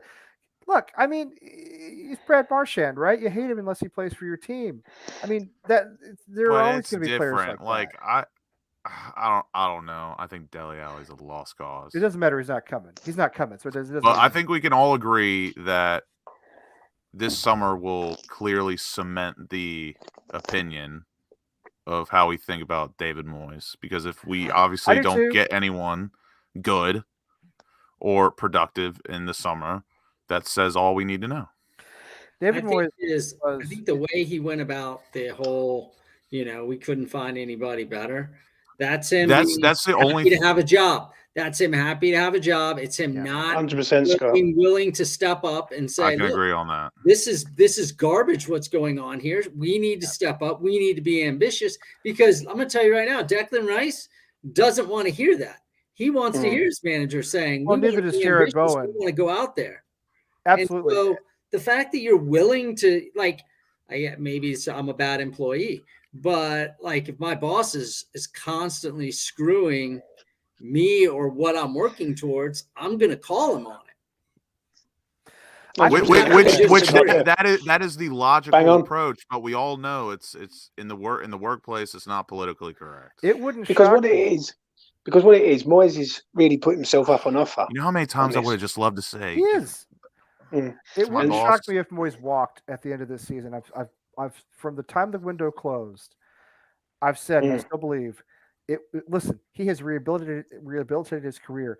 The man was done. He failed at Manchester United, a very high-profile failure. He went to Spain. He failed. He went to Sunderland. He failed.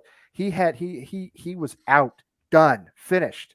When Gold Sullivan and Brady called him up and said, "Hey, you're cheap, you're available, come manage West Ham for half a season or 2 months or whatever it was 5 months that he managed us the first time.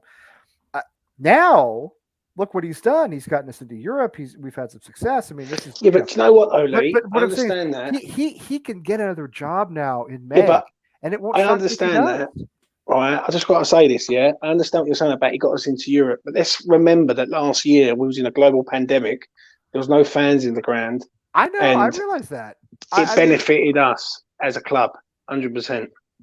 Because of course it did. Of course it did. At the start of the season, that's another reason why I'm saying you can't be too judgmental if we slip back this season. All right.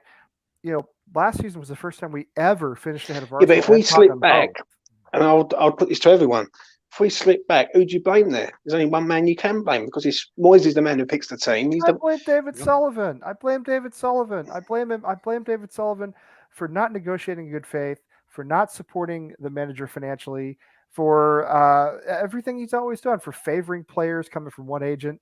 I mean, I blame David Sullivan for everything. Not 100%. Okay, I'll give 20% of the blame to Moyes. I will. Moyes is not perfect. He makes mistakes. So who do you blame, Lee, for the window?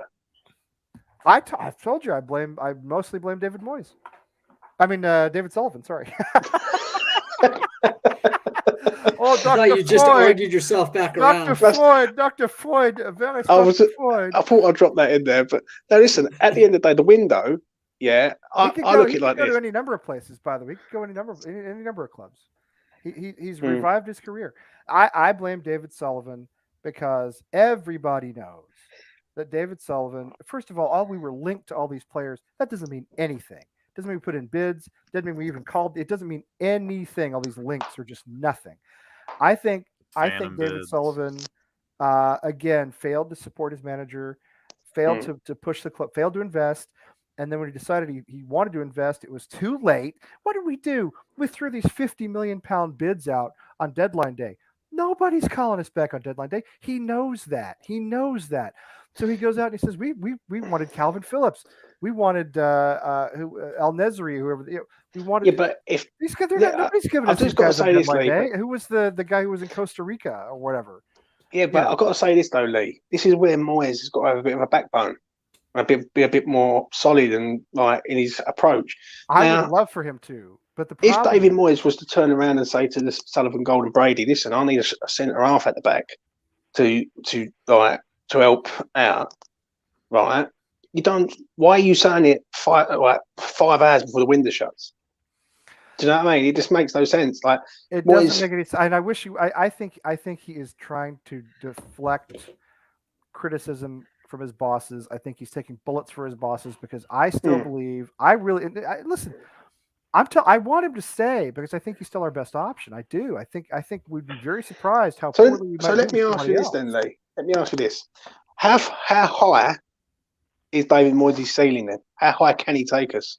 I think, in your opinion, that depends on how much backing he gets. I think we're at his ceiling. I agree, Scott. So let me ask this question. It's the highest. What managers do have that backbone and stand up to their owners and everything and say, right. "Oh yeah, the owners did shit." And how long do they last? And how long? I'm not saying throw your owners under the bus. I'm not saying Alex that. Ferguson what I'm saying is stood you up to make his an owners. absolute statement. You say, "Look, we need to go out and we need to get this player, and this player. Like we need these positions." And he never did that. We're gonna see what's out there. No, we have to get this. You have to publicly and make it loud. I can't. Then what manager does that? Do that with these people. Alex Ferguson. Listen, I want to work. I want to work at a place like that. Yeah, but Alex Ferguson. Me too. Alex Ferguson used to say, "Right, I need a centre half or I need a centre forward," right, and he would demand it. If you can find the next Alex Ferguson to work at West Ham, let's be honest. I will personally give David Moyes his pink slip tomorrow. But let's be honest, Lee. What does Moyes really demand? Ask yourself that. Idea. I don't know. We don't know exactly. Like, because the reason being is he doesn't demand. You know who these people are. It's been 10, 11, 12 years. 12 years now, I think, they've owned the club. But let's be honest, Lee. Let's be honest here, right? When you look at the summer window, right, the only real signing that was Moyes' really was Zuma, right? Yeah. Crowell wasn't his signing, right? That was Kufal and Souček's doing. Yeah, and he's on loan, and he's Yeah, and Vlasic was a panic buyer, and then Areola, right, was like a covering goalkeeper that just played for Fulham. So Moyes hasn't really got the pulling power to go and get these top draw players, right? Do you know what I mean? Declan Rice is one of their own. Jared Bowen that he's made from the Championship, and the rest of them ain't really put.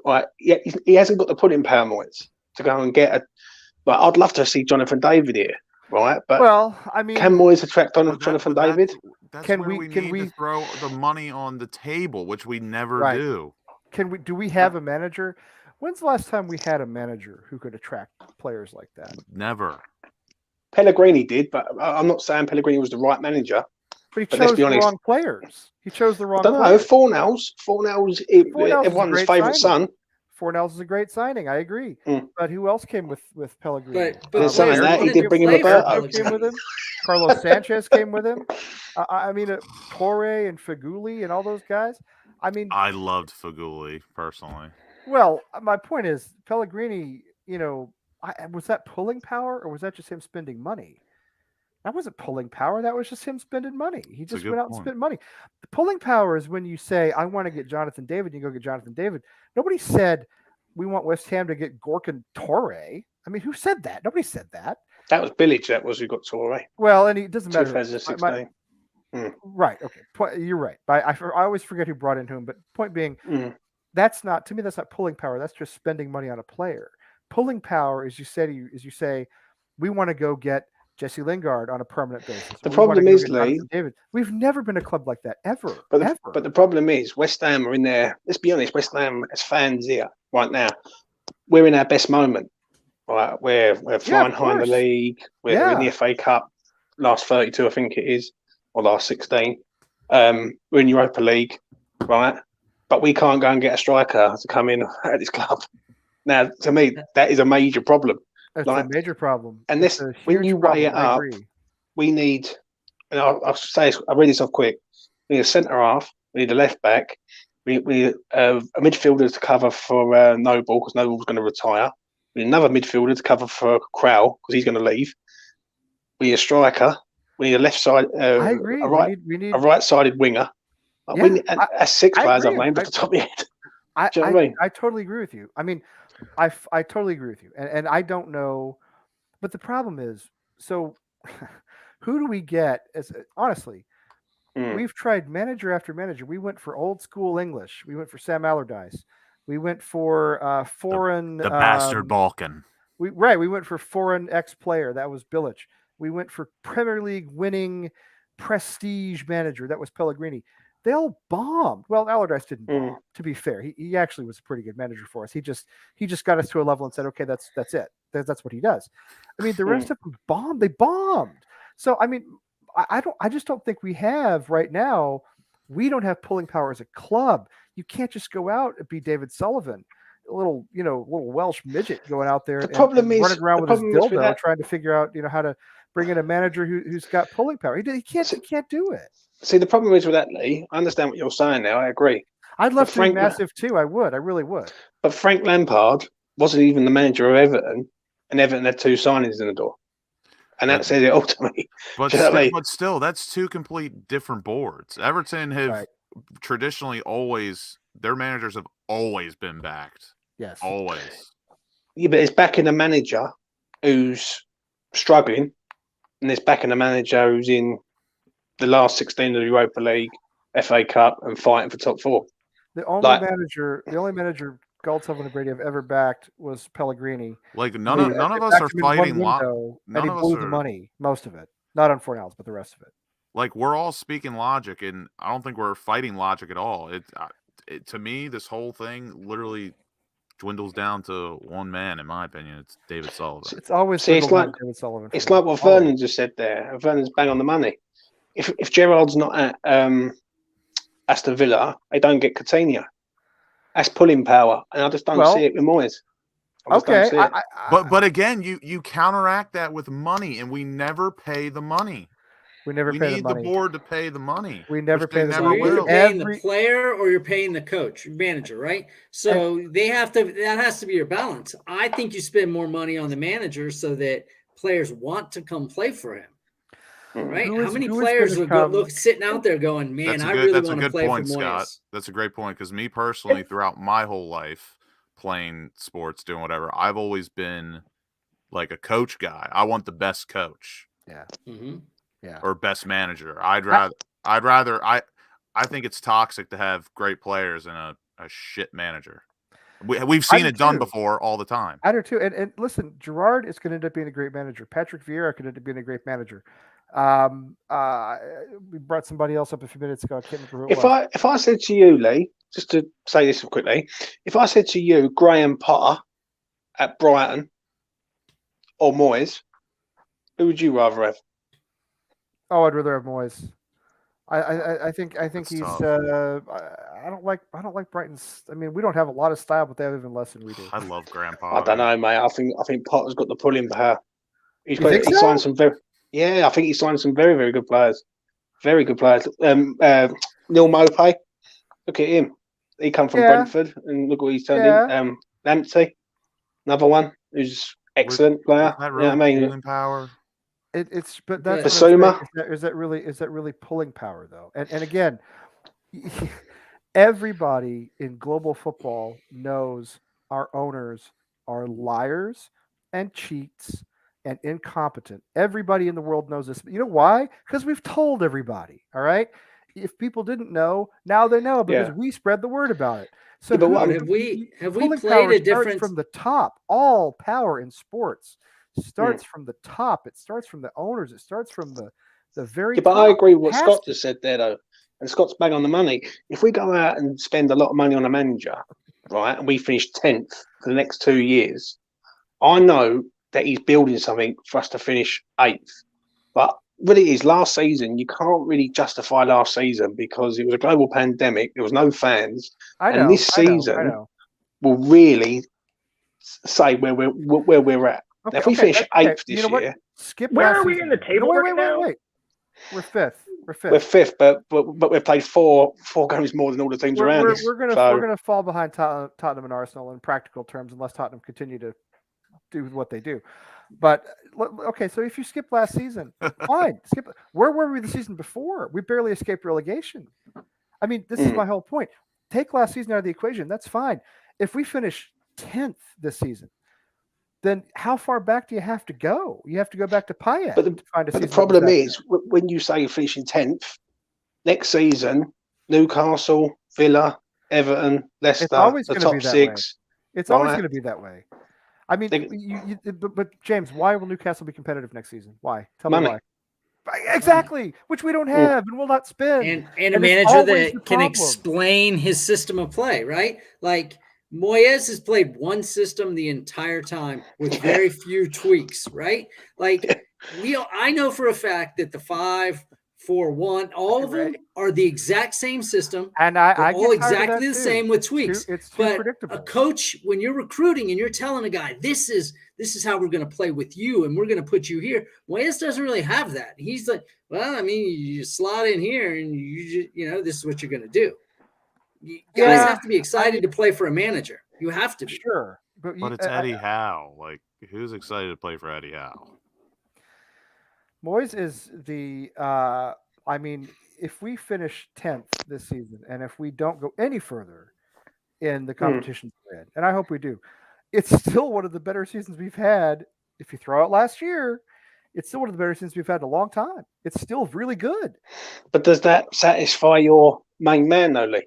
Declan Rice. Declan Rice is going to go to a club that can win Champions League. All right. We are if we were to if we were to pull off a miracle, okay, and either win Europa League or finish top 4, in my opinion, it's still not enough because West Ham will not win Champions League. Okay, even if we made it, which we won't, even if we made it, It's not going to happen. Yeah, but we wouldn't be. Listen, as fans, though, Lee, Chelsea can win it, and Manchester United could potentially win it if they make it, which they probably will. And City could win it, and Real Madrid could win it. You know what I mean?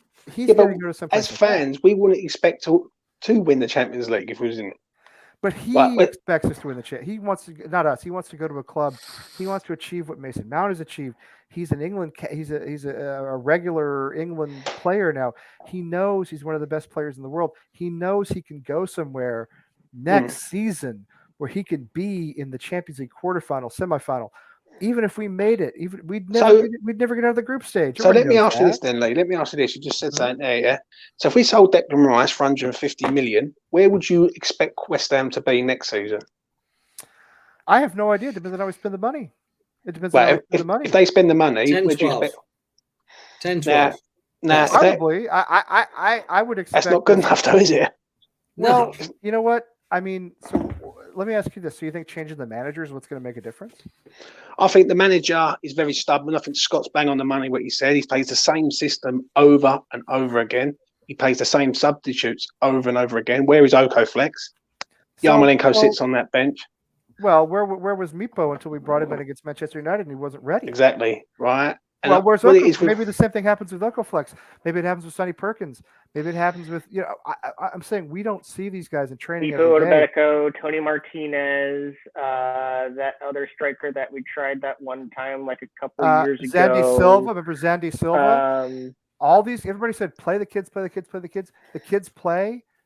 Other than Declan Rice and Ben Johnson, they're not good enough. Yeah, but the problem is, though, just to say this, if anyone's telling me that Okoflex and Yarmolenko's better than Okoflex at present, I don't believe that either. I don't understand what they're saying. The only thing I can think, and I don't defend the decision with Yarmolenko ever. You know that. I'm as sick of Yarmolenko as anybody else. Moyes makes a lot of mistakes. Don't get me wrong. This guy's far from perfect. He makes a lot of mistakes. He makes substitutions too late. He doesn't make enough substitutions. But he gets hung up on players like Yarmolenko. Okoflex, Yarmolenko. The only thing I can think is if they don't think Okoflex is ready, they don't want to Mipo him. They don't want to throw him in and get him into a situation where he loses his confidence and the fans are down on him and you know what I mean? Yarmolenko is. I don't think the fans would be down on him, though, Lee. If I'm honest. Yeah, I don't know about that. We turn really quickly. I don't. Let's see what happens on Saturday if we don't win. Which, by the way, I don't think we will win on Saturday. Let's see what happens. It's gonna get.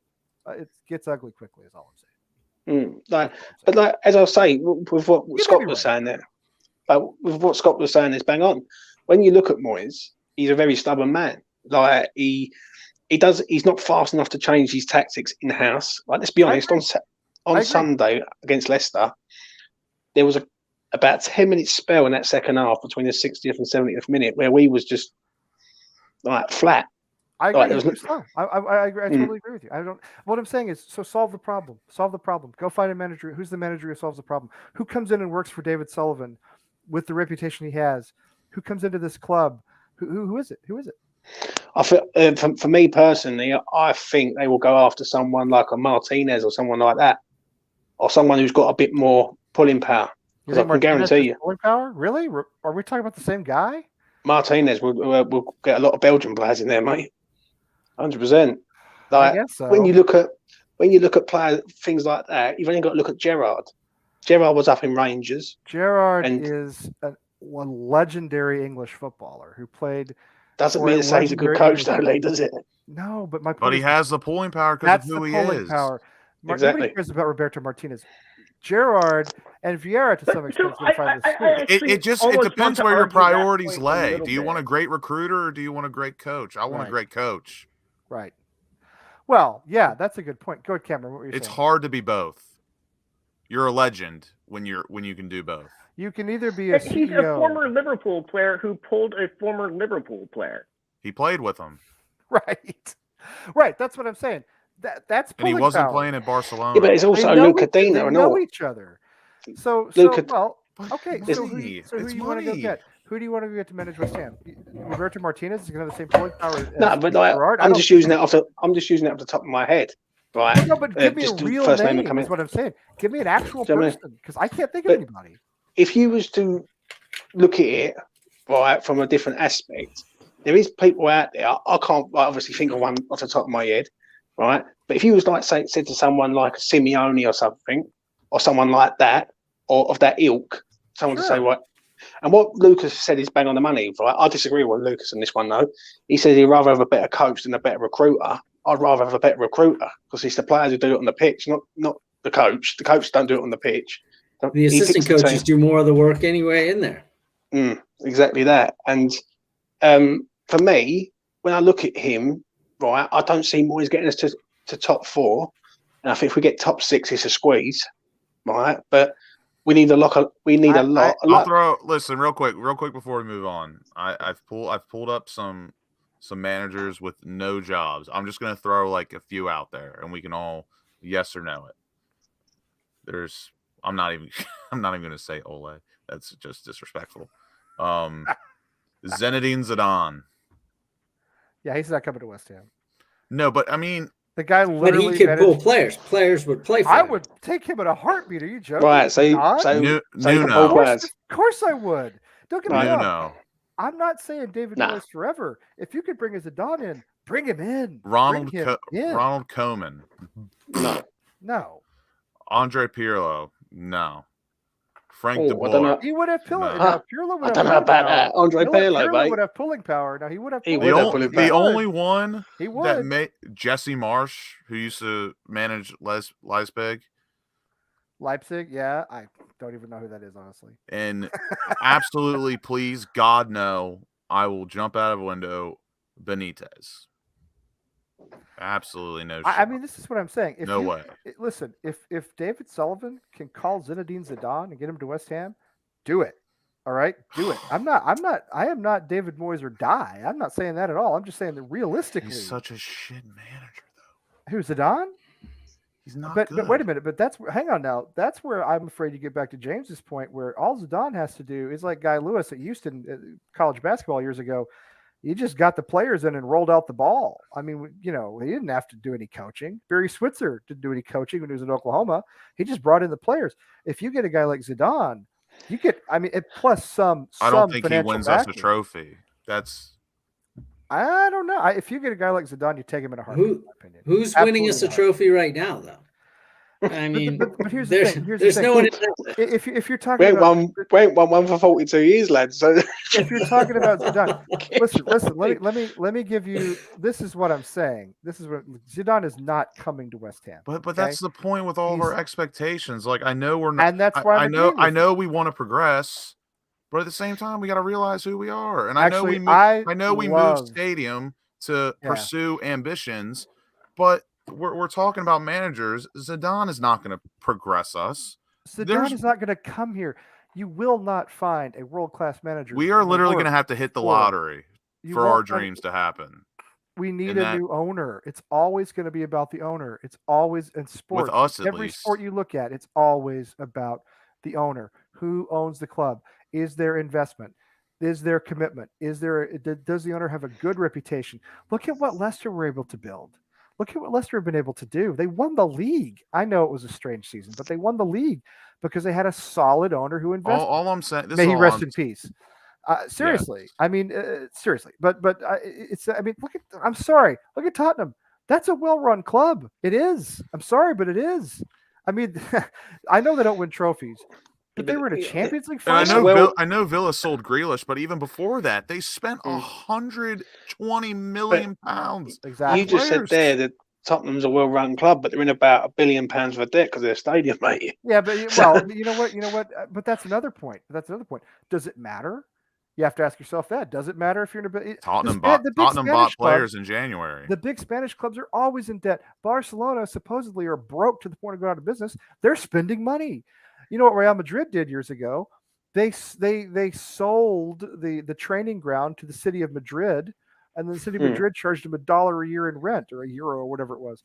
The Madrid just bailed them out. The city just gave them money, basically. So I mean, to me, we're in debt too. The fiscal aspect of it. I mean, the question is, if you want to succeed on the pitch, are you buying players? Can you buy players? Will you buy players? If Tottenham go into £1 billion of debt, and I know they didn't win. I know they won trophies, but let's be honest. They've been in a Champions League final. This was a club that was roughly like West Ham for a long time. All right, finished in the same neighborhood as we did for a long time. Look at what they've done in the last 10 years. They've brought success because they brought in like Mourinho and Conte. Said they'll spend money. We don't spend money. The problem is though, Lee. But could you give Moyes a lot of money to spend? Has Moyes got a lot of money to spend? He ain't spending it. I don't think he has. I don't think he does. This is where I still believe I don't think he does. All that stuff. Remember, this board. They lie and they lie and they lie and they lie. Oh, I agree with that. All these links mean nothing. They mean nothing, nothing, nothing. And when you go out and you piss in the wind on deadline day and you say, I'll give you $50 million for Calvin Phillips, or I'll give you $50 million for the guy who wasn't even in Europe at the time, was playing off the CONCACAF qualifiers. Those weren't serious bids. Nobody's taking that seriously. It's only so Sullivan can sit there and say, well, we tried. You didn't try. Exactly. I don't think they ever planned to back Moyes. I don't think they ever have backed Moyes. Would I give him a lot of money? I'll say this, James. I'll say this. Let me just say this. If we get a new owner, okay, and an owner who invests, then I'm happy to let that owner bring in whoever he wants as manager. So it doesn't have to be David Moyes. I'm not David Moyes the guy. I'm saying right now he's the best option for us. Well, for me, if you had an option right now, if Moyes was to leave tomorrow, the first name on the list would be Graham Potter at Brighton. He's young. He's English. First he knows how to get. My list is Scott Parker, and I'm serious about this. No, I'm serious. He can wear a turtleneck like no man Scott has Parker in a very, knows very the long club. time. He loved the club when he was here. I know he left for Spurs. We all know that, but so did Martin Peters. Scott Parker knows the club. He loved the club when he was here. Scott Parker could operate within the constraints of this board. All right. Now, if we get a billionaire owner, I don't want Scott Parker. I want Zinedine Zidane. You see what I'm saying? Does he have to put in Power, though, Lee? But does Scott Parker? He's got as much as Graham Potter. He's got as much as David Moyes. He's got as much. I don't know about that. I think Potter is a highly rated manager, mate. He's very, very good in what he does. When you look at Brighton, he's done very well with Brighton. I just don't know. Yeah. I mean, really, you think Graham Potter is a Steven Gerrard in terms of pulling power? No. But what I do see with him is he goes out and he will get players in the right positions. He won't shoehorn them into position. When you look at Brighton as a whole, Brighton have been in the league for the last 5 years, I think, 6 years. They've been very good. Yeah, and let's be honest, they go out and they sell players, they bring players in who are just as good, if not better, and they are very contained. But that's not pulling power. That's horse trading. That's dealing. Do you see what I mean? To me, there's a difference. If he's the kind of manager who can sell a player and who can do what Tottenham did with Gareth Bale, for instance, or what Villa did with Grealish, if he can sell a player. Or what Leicester did with Harry Maguire. Yeah, but you've also got to understand though, Lee, and bring in a series of players who make the club better. That's just a smart manager. That's not pulling power. That's just but you've also got to understand he's in competition with many other big teams. So I know he's not the only one going for those players, right? So if he's, I know, but you know what? Listen. I'm sorry. He's brought in some good players. Okay, he hasn't brought in Coutinho. He hasn't brought in, these are not like household names. You know what I'm saying? Like I do think his team performs with those names. Well, look at Danny Welbeck, for instance. His team draws every week. And credit to them because they punch above their weight. I agree. Yeah, but look at Danny Welbeck, for instance. He picked him up, and he's does a good job for Brighton. Brighton have got some good players, Lee. When you look at, I think Graham Potter is a good manager. I think Brighton have got good players. I think they're more successful than they should be. I'm not ready to sack David Moyes tomorrow and bring in Graham Potter. That's all. That's all I'm saying. I mean, if you're going to sack, to me, if you're going to sack David Moyes, who has saved us from relegation, who brought us into the top six, who got us into Europe and through a group stage, who's done all this, who's made us evidently potentially a top 10 club, right? Top 10, which we never had been for a long time. If you're going to sack him, then you want to bring in a Zidane, right? You want to bring in, a Mourinho. Yeah, but is that where we went wrong? Graham Potter. Is that where we went wrong with Pellegrini? Of course it is. That's the point. Well, we went wrong with Pellegrini, assuming that he still cared about being a manager. Pellegrini was just collecting a paycheck, just collecting a paycheck to me. I think, first of all, he's old. How old is Zinedine Zidane? He's not that much older than I am. I mean, he's in his 50s, right? Is he even? He was in the World Cup. He was in the World Cup. He was in the World Cup in 2006. I mean, he's not coming to West Ham, but he's 49. He's 49 years old. He's basically my age. I don't want a 75-year-old guy sitting there stroking his tie. Right, I mean? I've got West Ham's new manager. It's Lee from American Hours. It's well, if you watch Ted Lasso, then it's somebody else altogether. But anyway, I don't want to give it away in case you haven't watched Ted Lasso. No. What I'm saying is, if you're going to sack Moyes, make it worthwhile. You know what I mean? But is Moyes gone anyway? We sell Rice, we sell Bowen. Moyes is out the door. I think he might leave in the summer, Scott, because I don't think he's been supported the way he wanted. I said this back at the end of January. I think he's going to walk because he hasn't gotten the support he's wanted. That's the whole point. Find a better job. What does this all dwindle down to? The board. It always comes down to the board. Do you trust the board? You think the board's it's hard. It's honestly hard for me to blame Moyes for anything that isn't a striker. I don't know much about Brighton's ownership. Okay, I don't know anything about it. Do you think Graham Potter wants to come work for David Sullivan? Hell no. Want to come work? Nobody wants to work for David Sullivan. That's why he went out and he got the Sam Allardyce, who does nothing but keep clubs from being relegated, and he didn't do that with West Brom. But they got Bilic, who had been sacked by Besiktas or somebody like that. And he got Moyes, who was just sitting around, just chilling, he didn't have anything to do. He didn't have a job. They don't go out and get managers with pulling power because they don't have the pulling power to get that kind of manager. Do you know what I mean? Yeah, I'd love a manager with pulling power. I don't disagree with you there. I agree with you wholeheartedly. Because they have no accolades. The problem is always at the top. Moyes makes mistakes. He makes errors. He does things I wish he wouldn't do. He does. He's not perfect. He's far from perfect. There are better managers, and there may be better managers for us. There are probably not better managers who will actually come work for us right now. And if there had been, we'd have hired one in the last 5 years when we went through 3 or 4 managers. Why didn't it happen? Well, why didn't we hire a good manager when we were going through all that? Because everything was panic. Right? Yeah. Panic, bring in Moyes. Panic, bring in Allardyce. Oh my goodness, we're panicking, bring in this guy. And then those guys end up, they do their job. What good coach come into that? Do you think Mourinho? Do you think Jose Mourinho, or do you think Gerrard or Vieira wants to come in and work for David Sullivan? Honestly, I'm going to tell you right now, I'd love to see Jose call the board out in a press conference because he wouldn't hold back. I know, and I'd like to see somebody just step up and say it. Yeah, we have to get him here first. He's good, but that's the problem. Is if you want to talk about pulling power, okay? I agree with you, but pulling power starts at the top.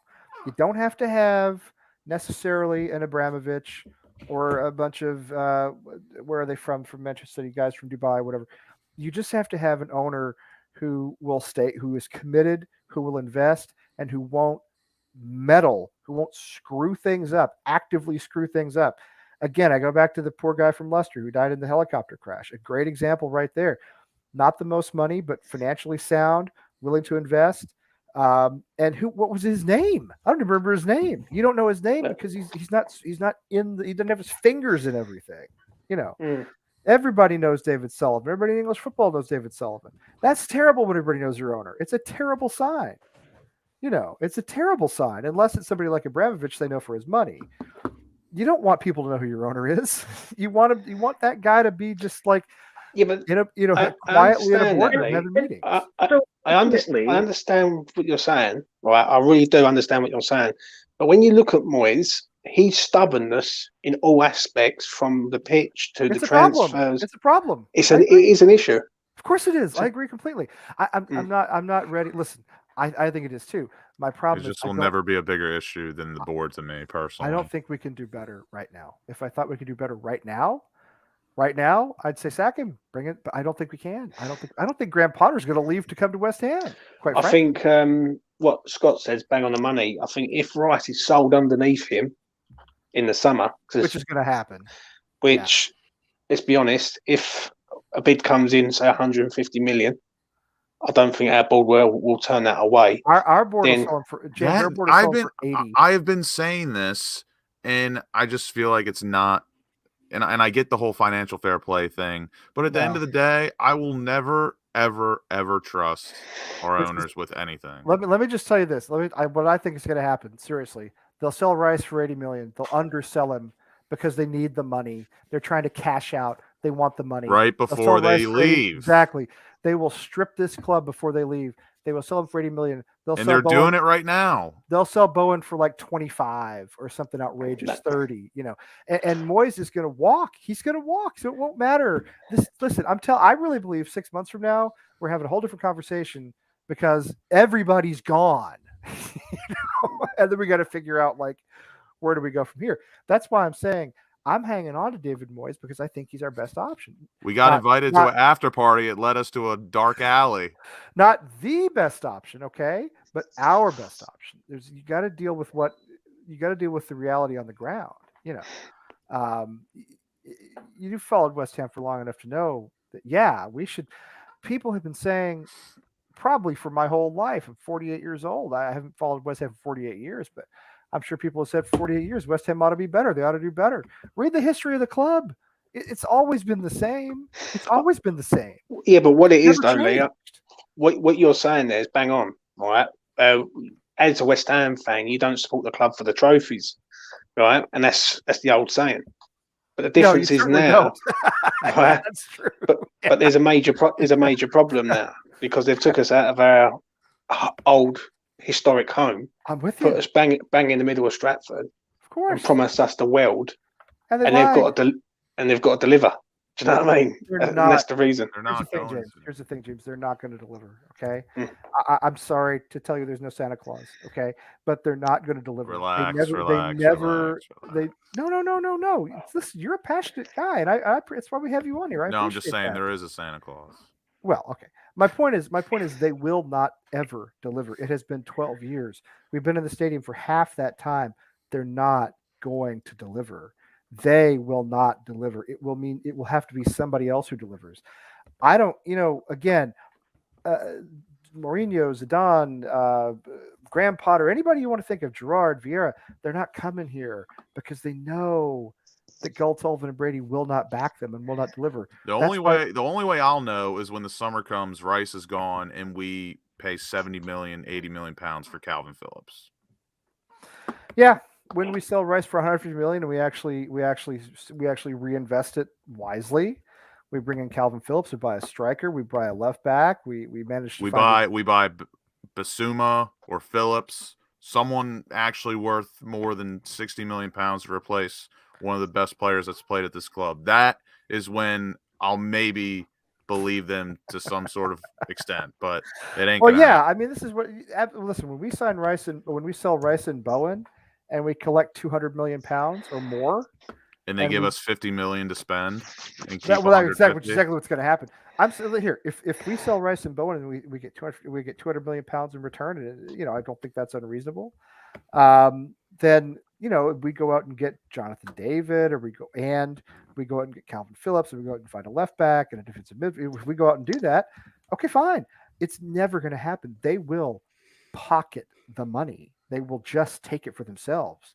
They always do. It's what they've always done. They charge interest. And if they're not legally allowed to, they'll find a way to do it anyway. Exactly. They charge interest. Even Mike Ashley didn't charge interest on his loans to the club. Even Mike Ashley, the worst owner ever, didn't do that. But our guys do. They don't care about West Ham. They've never cared about West Ham.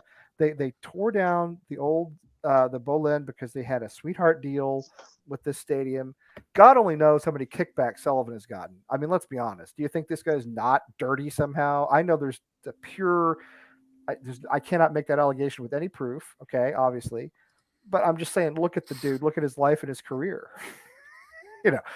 So my feeling is they will not deliver ever, ever, ever.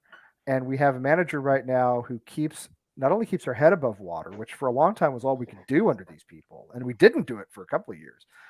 He keeps us at least competitive with the upper echelon of the league. I'm not. At this point, I'm not prepared to dump him because we should do better. Do you know what I mean? Yeah, we should do better, but we're not going to with him in charge. We're just not. To be fair, when they leave and strip the club, and we've got a billionaire here that wants to spend money, then we're going to get a coach and we're going to get players. But the question is, how far do those minions allow it to get, right? Like, the future is so uncertain at this point to me because it's pretty bad at the minute. If you want me to be honest, as a West Ham fan for many, many years, I've never seen us be this depleted in all departments. Like when we left Upton Park in 2016, we had 3 or 4 strikers at the club. We've got one who's a right winger, and we've got 1 left back. We've got a lot of loans. We've got players who are retiring. We've got players whose contracts are not going to be renewed. Yeah, but we need really a major. I do mean this, a major rebuild. And it will have to be this summer. But most of those problems occurred pre-Moyes. I'm just saying. Of course they did. I agree with that. They've always. This has been happening gradually, but without stopping for years. Yes, we do. I agree with you completely. I think everybody does. You know, I mean, we're seriously thinking about signing Mikel Antonio. I think we already did sign him to another contract. Yeah. I mean, listen, I love him. I do. I love him. But that's nuts. That's insane. That's crazy. That's Winston Reed type stuff. That's nuts. It just is. You know, I love the American baseball contract stuff. It's freaking Bobby Bonilla, Scott. It's something the Mets would have done in the '90s. It's nuts. I can't wait for Bobby Bonilla Day. Oh, stop! Everybody, it's the only day anybody remembers I'm a Mets fan is on Bobby Bonilla Day. Nobody out there ever thinks about the rest. Hey, you're still paying Bobby Bonilla when he was an Oriole. Bobby Bonilla will make $1 million a year on, I think it's July 1st. Until when? He's got like another. I think it's 2024. Or no. Oh no, it's longer than that. It's like in the 2030s or something, I think. Anyway, doesn't matter. It's not related to West Ham. But the point is, the worst contract in the history of sports. But we're doing something similar with Mikel Antonio. We did it with Winston Reed. Loved Winston Reed too. Fantastic player, great servant. Should never have signed him to 7 freaking years or whatever it was. You don't sign a player. You don't sign anybody to that guy. You know, you just don't do it. So, but we have to put length in those contracts because we're not giving them the money, right? You're either paying them, you're giving them a wage, which is commensurate to what they're doing, or you're signing a check for many more years than you would want to. I mean, that's, again, it comes down to basic negotiations, which Moyes should be in on, right? Yeah, he should. I mean, I don't know. I guess he is, right? What happened to this Newman guy? What happened to Jerry Seinfeld's neighbor we signed to recruit all our players? Where is he? Is he gardening? He's taking a paycheck and not doing nothing. He's not doing anything. I mean, listen, let's throw some blame his way. Isn't he supposed to be our recruiter, or at least? I think there's a lot of in-house problems, Lee. If you want me to be honest, I think there's problems with Newman. There's problems with Newman and Moyes. That's the first thing. I don't think Newman's going to be around much longer. I got a feeling he's not going to be a factor. Because I think. Do you think they'll choose Moyes over Newman? I mean, they just hired Newman. Oh, absolutely. Yeah, 100% they will, mate. Because he's already there, and he's a yes man. He does what they want him to do. Because what it was alleged that Newman found targets for Moyes. Moyes just knocked them all back. Knocked every single. That may have happened. Maybe it happened. And I think there's a lot of I think Moyes and the border at sort of loggerheads. I think when you say about Moyes, all right, there's a lot of issues with Moyes. Yeah, look at the way that he's handled this Zuma thing. I think that proves a lot to me also. Zuma shouldn't have played against Watford. I said this last week, and I'll stick with it. He shouldn't have played against Watford. 100%. I'm with you. I did not. Do you know what I mean? However, let me just say this. That's one of those situations where, to me, the owner has to step in and say, you violated our code of conduct. We are not going to let you play. The manager gets judged on one thing, and that's his record, and that's it. That's it. Nobody remembers at the end of the season whether David Moyes started Zuma against Watford or not. All they do is look at how many points we have and where we are on the table. That's it. Yeah, but there's two ways of looking at that, though, Lee. Right. Obviously, we move away from Moyes. It was not a good ethical decision. Because what it is, if the board turn around and say to him, right, we're not going to do nothing, but it's up to you whether you want to play him or not. If you don't want to play him, we will respect your decision. Right. But to go and play him and knowing that he's going to get all that heat, I wouldn't have played him. I thought it was terrible. I would have punished him by suspending him for at least one match. I've said it last week, and I still feel that way. All right, so I'm not arguing that at all. And I think, and again, if I were Moyes, I wouldn't have made the decision he made. He makes a lot of bad decisions. He's Moyes made the soccer decision. He made the football decision, which was because he had to. Right, because he had to. The issue I have again is, if we were owned by Abramovich or the Emiratis or the Saudis or whatever, just somebody with almost unlimited money, I would absolutely not want David Moyes at this club. Right? I mean, of course I would. Who would? Nobody would. In our situation, I think he's been good for us. If you look at the results are there. Now, having said all that, can't go too much longer. So I want to talk about Saturday and see what you guys think about Saturday.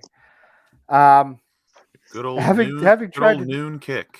Having tried to defend Moyes now for the last hour. It's 9 a.m. on the left coast. It's no. It's an it's 8:30. It's 8:30 our time. It's what time? It's 7:30. 7:30 East Coast. It's 4:30 in the morning there, Scott. Oh. It's 7:30 Eastern. Yeah. Oh, it's 7. My wife might not wake up for that. She's a Newcastle supporter, and I don't see her waking up. It's 7:30 in the morning. That sounds like good news for us. Hey, look, all I'm saying is I might be on this wearing I might be on this wearing a Newcastle beanie next week for a loss. Well, here's the thing. I having sat here and defended Moyes for the last hour and a half, I do not feel confident about this game at all. In fact, I am borderline panicked about it. Newcastle have turned their season around. They have. Is Trippier injured? I wouldn't go that far yet. Trippier's injured, but they still have. Yeah, he broke his foot, and he's the one that pretty much turned their season around. So, well, we may have caught a break there, but they still have Saint Maximus or whatever that guy's name is, and they are on a Saint Maximus. They've won 3 on the bounce. They haven't lost in 4, and they have pulled out of the relegation zone just barely. But they're still desperate for points, and they're on a roll, and I think they're going to come in and beat us. I'm sorry, I do. I think they're going to come in and beat us, and I think they're going to beat us because we will not be able to stop St. Maximin, whatever his name is, coming down the wing. I think they're going to beat us. We don't tend to lose by big margins these days, but I think they're going to beat us 2-1 or 3-2. I wish that weren't the case, but I don't feel good about it at all. What are we going to do? We're going to pack it back, right? Yeah. We got results against Chelsea packing it back. We've gotten results packing it back. This is what's going to happen. There's going to be no difference, right? Again, it's the same formation. It's going to be the same. Players may move in and out, but for the most part, Moyes, we know what Moyes is going to do. Well, they're in form, Newcastle, and they need points. They still need points. They're still a wounded animal, and that's what I don't like. If they were mid-table, I'd feel much better about our chances. They're trying to survive. They're on a roll. We have not played well in a long time, and I think we're going to pay in this game. I'm sorry to say that, but I think we will, especially after all the things I said about Moyes. I think we're going to lose. Lucas, what do you think is going to happen on Saturday? I'm still not convinced by Newcastle. Yes, they've won 3 on the bounce, but they're there. They're where they are for a reason. They're not very good. Every team during the season has a good run of form. Norwich. Yeah, they had a decent run of form. Look where they're at. But it's Norwich. They're shit. But at home, if we were going to Newcastle, I'd be shitting myself because that's a bogey situation. But I'm gonna go 2-1 West Ham. I hope so. We're gonna need a big upgrade over our performance on Sunday. Scott, what do you think? Man, I think we could pull off 2-1, but the way we've been in front of goal, maybe 1-1 or we lose 2-1. Yeah. Yeah. James, how about you? Stop St. Maximan, stop Newcastle, mate. Simple as that. Yep. If we stop that geezer, I think Chris Wood we can handle. I think we've got Dawson and Zuma. Zuma will be back for that game, I reckon. So I think we can handle Chris Wood, but it's St. Maximan's the man. If we can stop him running at our players, push him wide, and not let him run like directly on goal, I think we've got a chance.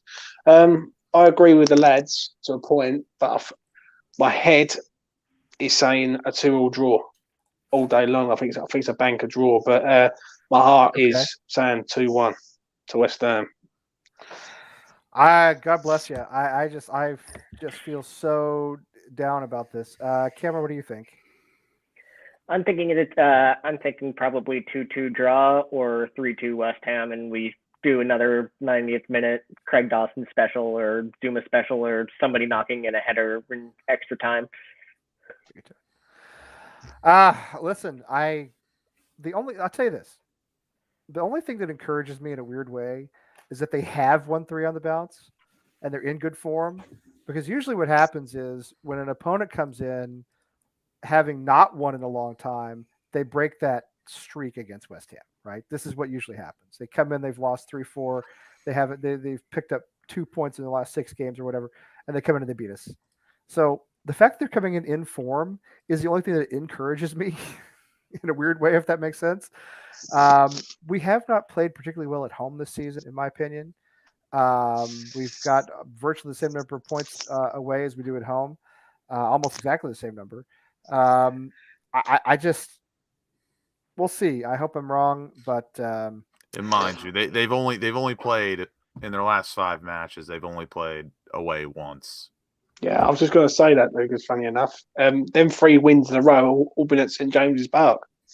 All of them? They won it. They won at Leeds, but I mean they drew at home to Watford. They lost to Cambridge in the FA Cup at home. If Cambridge can beat them, we can beat them. Hopefully. And let's not Oxford at least. Yeah, that would, if it had been Oxford, who knows? Yeah, you're right. They did. They won their last 2. The Everton was a solid win, 3-1, but Everton are falling apart. Everton. Really... Let me ask you this, Lee. What's your start? And I asked everyone else before, obviously, we wrap up. But what's your starting lineup for Saturday? I think you almost have to have Cresswell back, even though we had a terrible match against Leicester. I'm hoping that's an anomaly and that's not a permanent change in form. I'd have Dawson and Zuma together, and I'd have Johnson at right back. I mean, I guess you almost have to go. I don't know. You almost have to go with Rice and Souček in the middle, and I'm not sure, because Kral's not really. He's not really up to par. I don't want. We discussed earlier. I don't necessarily want Lanzini and Benrahma on the pitch at the same time. But the front 4 that we discussed earlier, where you have Fornals, Benrahma, Vlasic, and then you have Bowen up top, I think that's what I would do. It's not what Moyes is going to do, but I think it's what I would do. How about you? I think Ben Johnson's a must. I really do. I think if he plays Cresswell after what Harvey Barnes done to him the other Johnson, day, to me, is nailed on. Has to be in the starting 11. I'll be quite shocked if Cresswell plays again. Yeah, I will. Especially when he knows he's up against St. Maximin on that side. And if he plays again, I will. James, if he plays again, I will shred David Moyes next week. I promise. I will, because that would be a stupid error. It would. Yeah. I think Cresswell on the left is obvious. He's the only left back we got. No, I don't have anybody else. Dawson and Zuma pick themselves. Rice and Souček pick themselves. Yeah. Benrahma has to play. There's no two ways about it. I think he'll go Antonio up front, Bowen on the right, and then it's either a toss-up between Lanzini and Fornals. Now, for me, it's what you want. We're going to have a lot more of the ball than Newcastle. I think Newcastle are going to set up to hit us on the break. So we're going to have to. I think you just play Fornals in there and try and press Newcastle back. I think if we you can do that. That's the hard part, because obviously you can watch as much tape as you want, as much film as you want, but you're not going to know until the match starts. Because personally, I I think we're all pretty much in agreement that what we want is going to be completely different to what Moyes is going to pick. But what James said, like, most likely what's going to happen is we're going to dominate possession again. We're going to be on the forefront, which me personally makes me uncomfortable all the time. I don't like dominating possession. Yeah, I'd rather have. But if we are possession, if we are going to dominate possession, I would like to see Lanzini in the squad. But again, it's a conflict because Benrahma and Lanzini, for me personally, I don't like having them both in the starting lineup. But Lanzini's so good with possession on the ball, you got to think about it. Yep. And Fornals, I don't like having Fornals in the squad when we have to be on the forefront. I like having him when we have to get stuck in and he can play a ball on the counterattack. Do we put in an extra defender somewhere to try to contain St. Maximin? Oh, I was just thinking bring a Fredericks in, for instance. Bring a Fredericks in on the right. Yeah, what we did last year against Villa when they had Grealish and we paired up Fredericks and Soufal. Exactly. Worked really well. I think given Soufal's recent forms, it should be Fredericks and Johnson.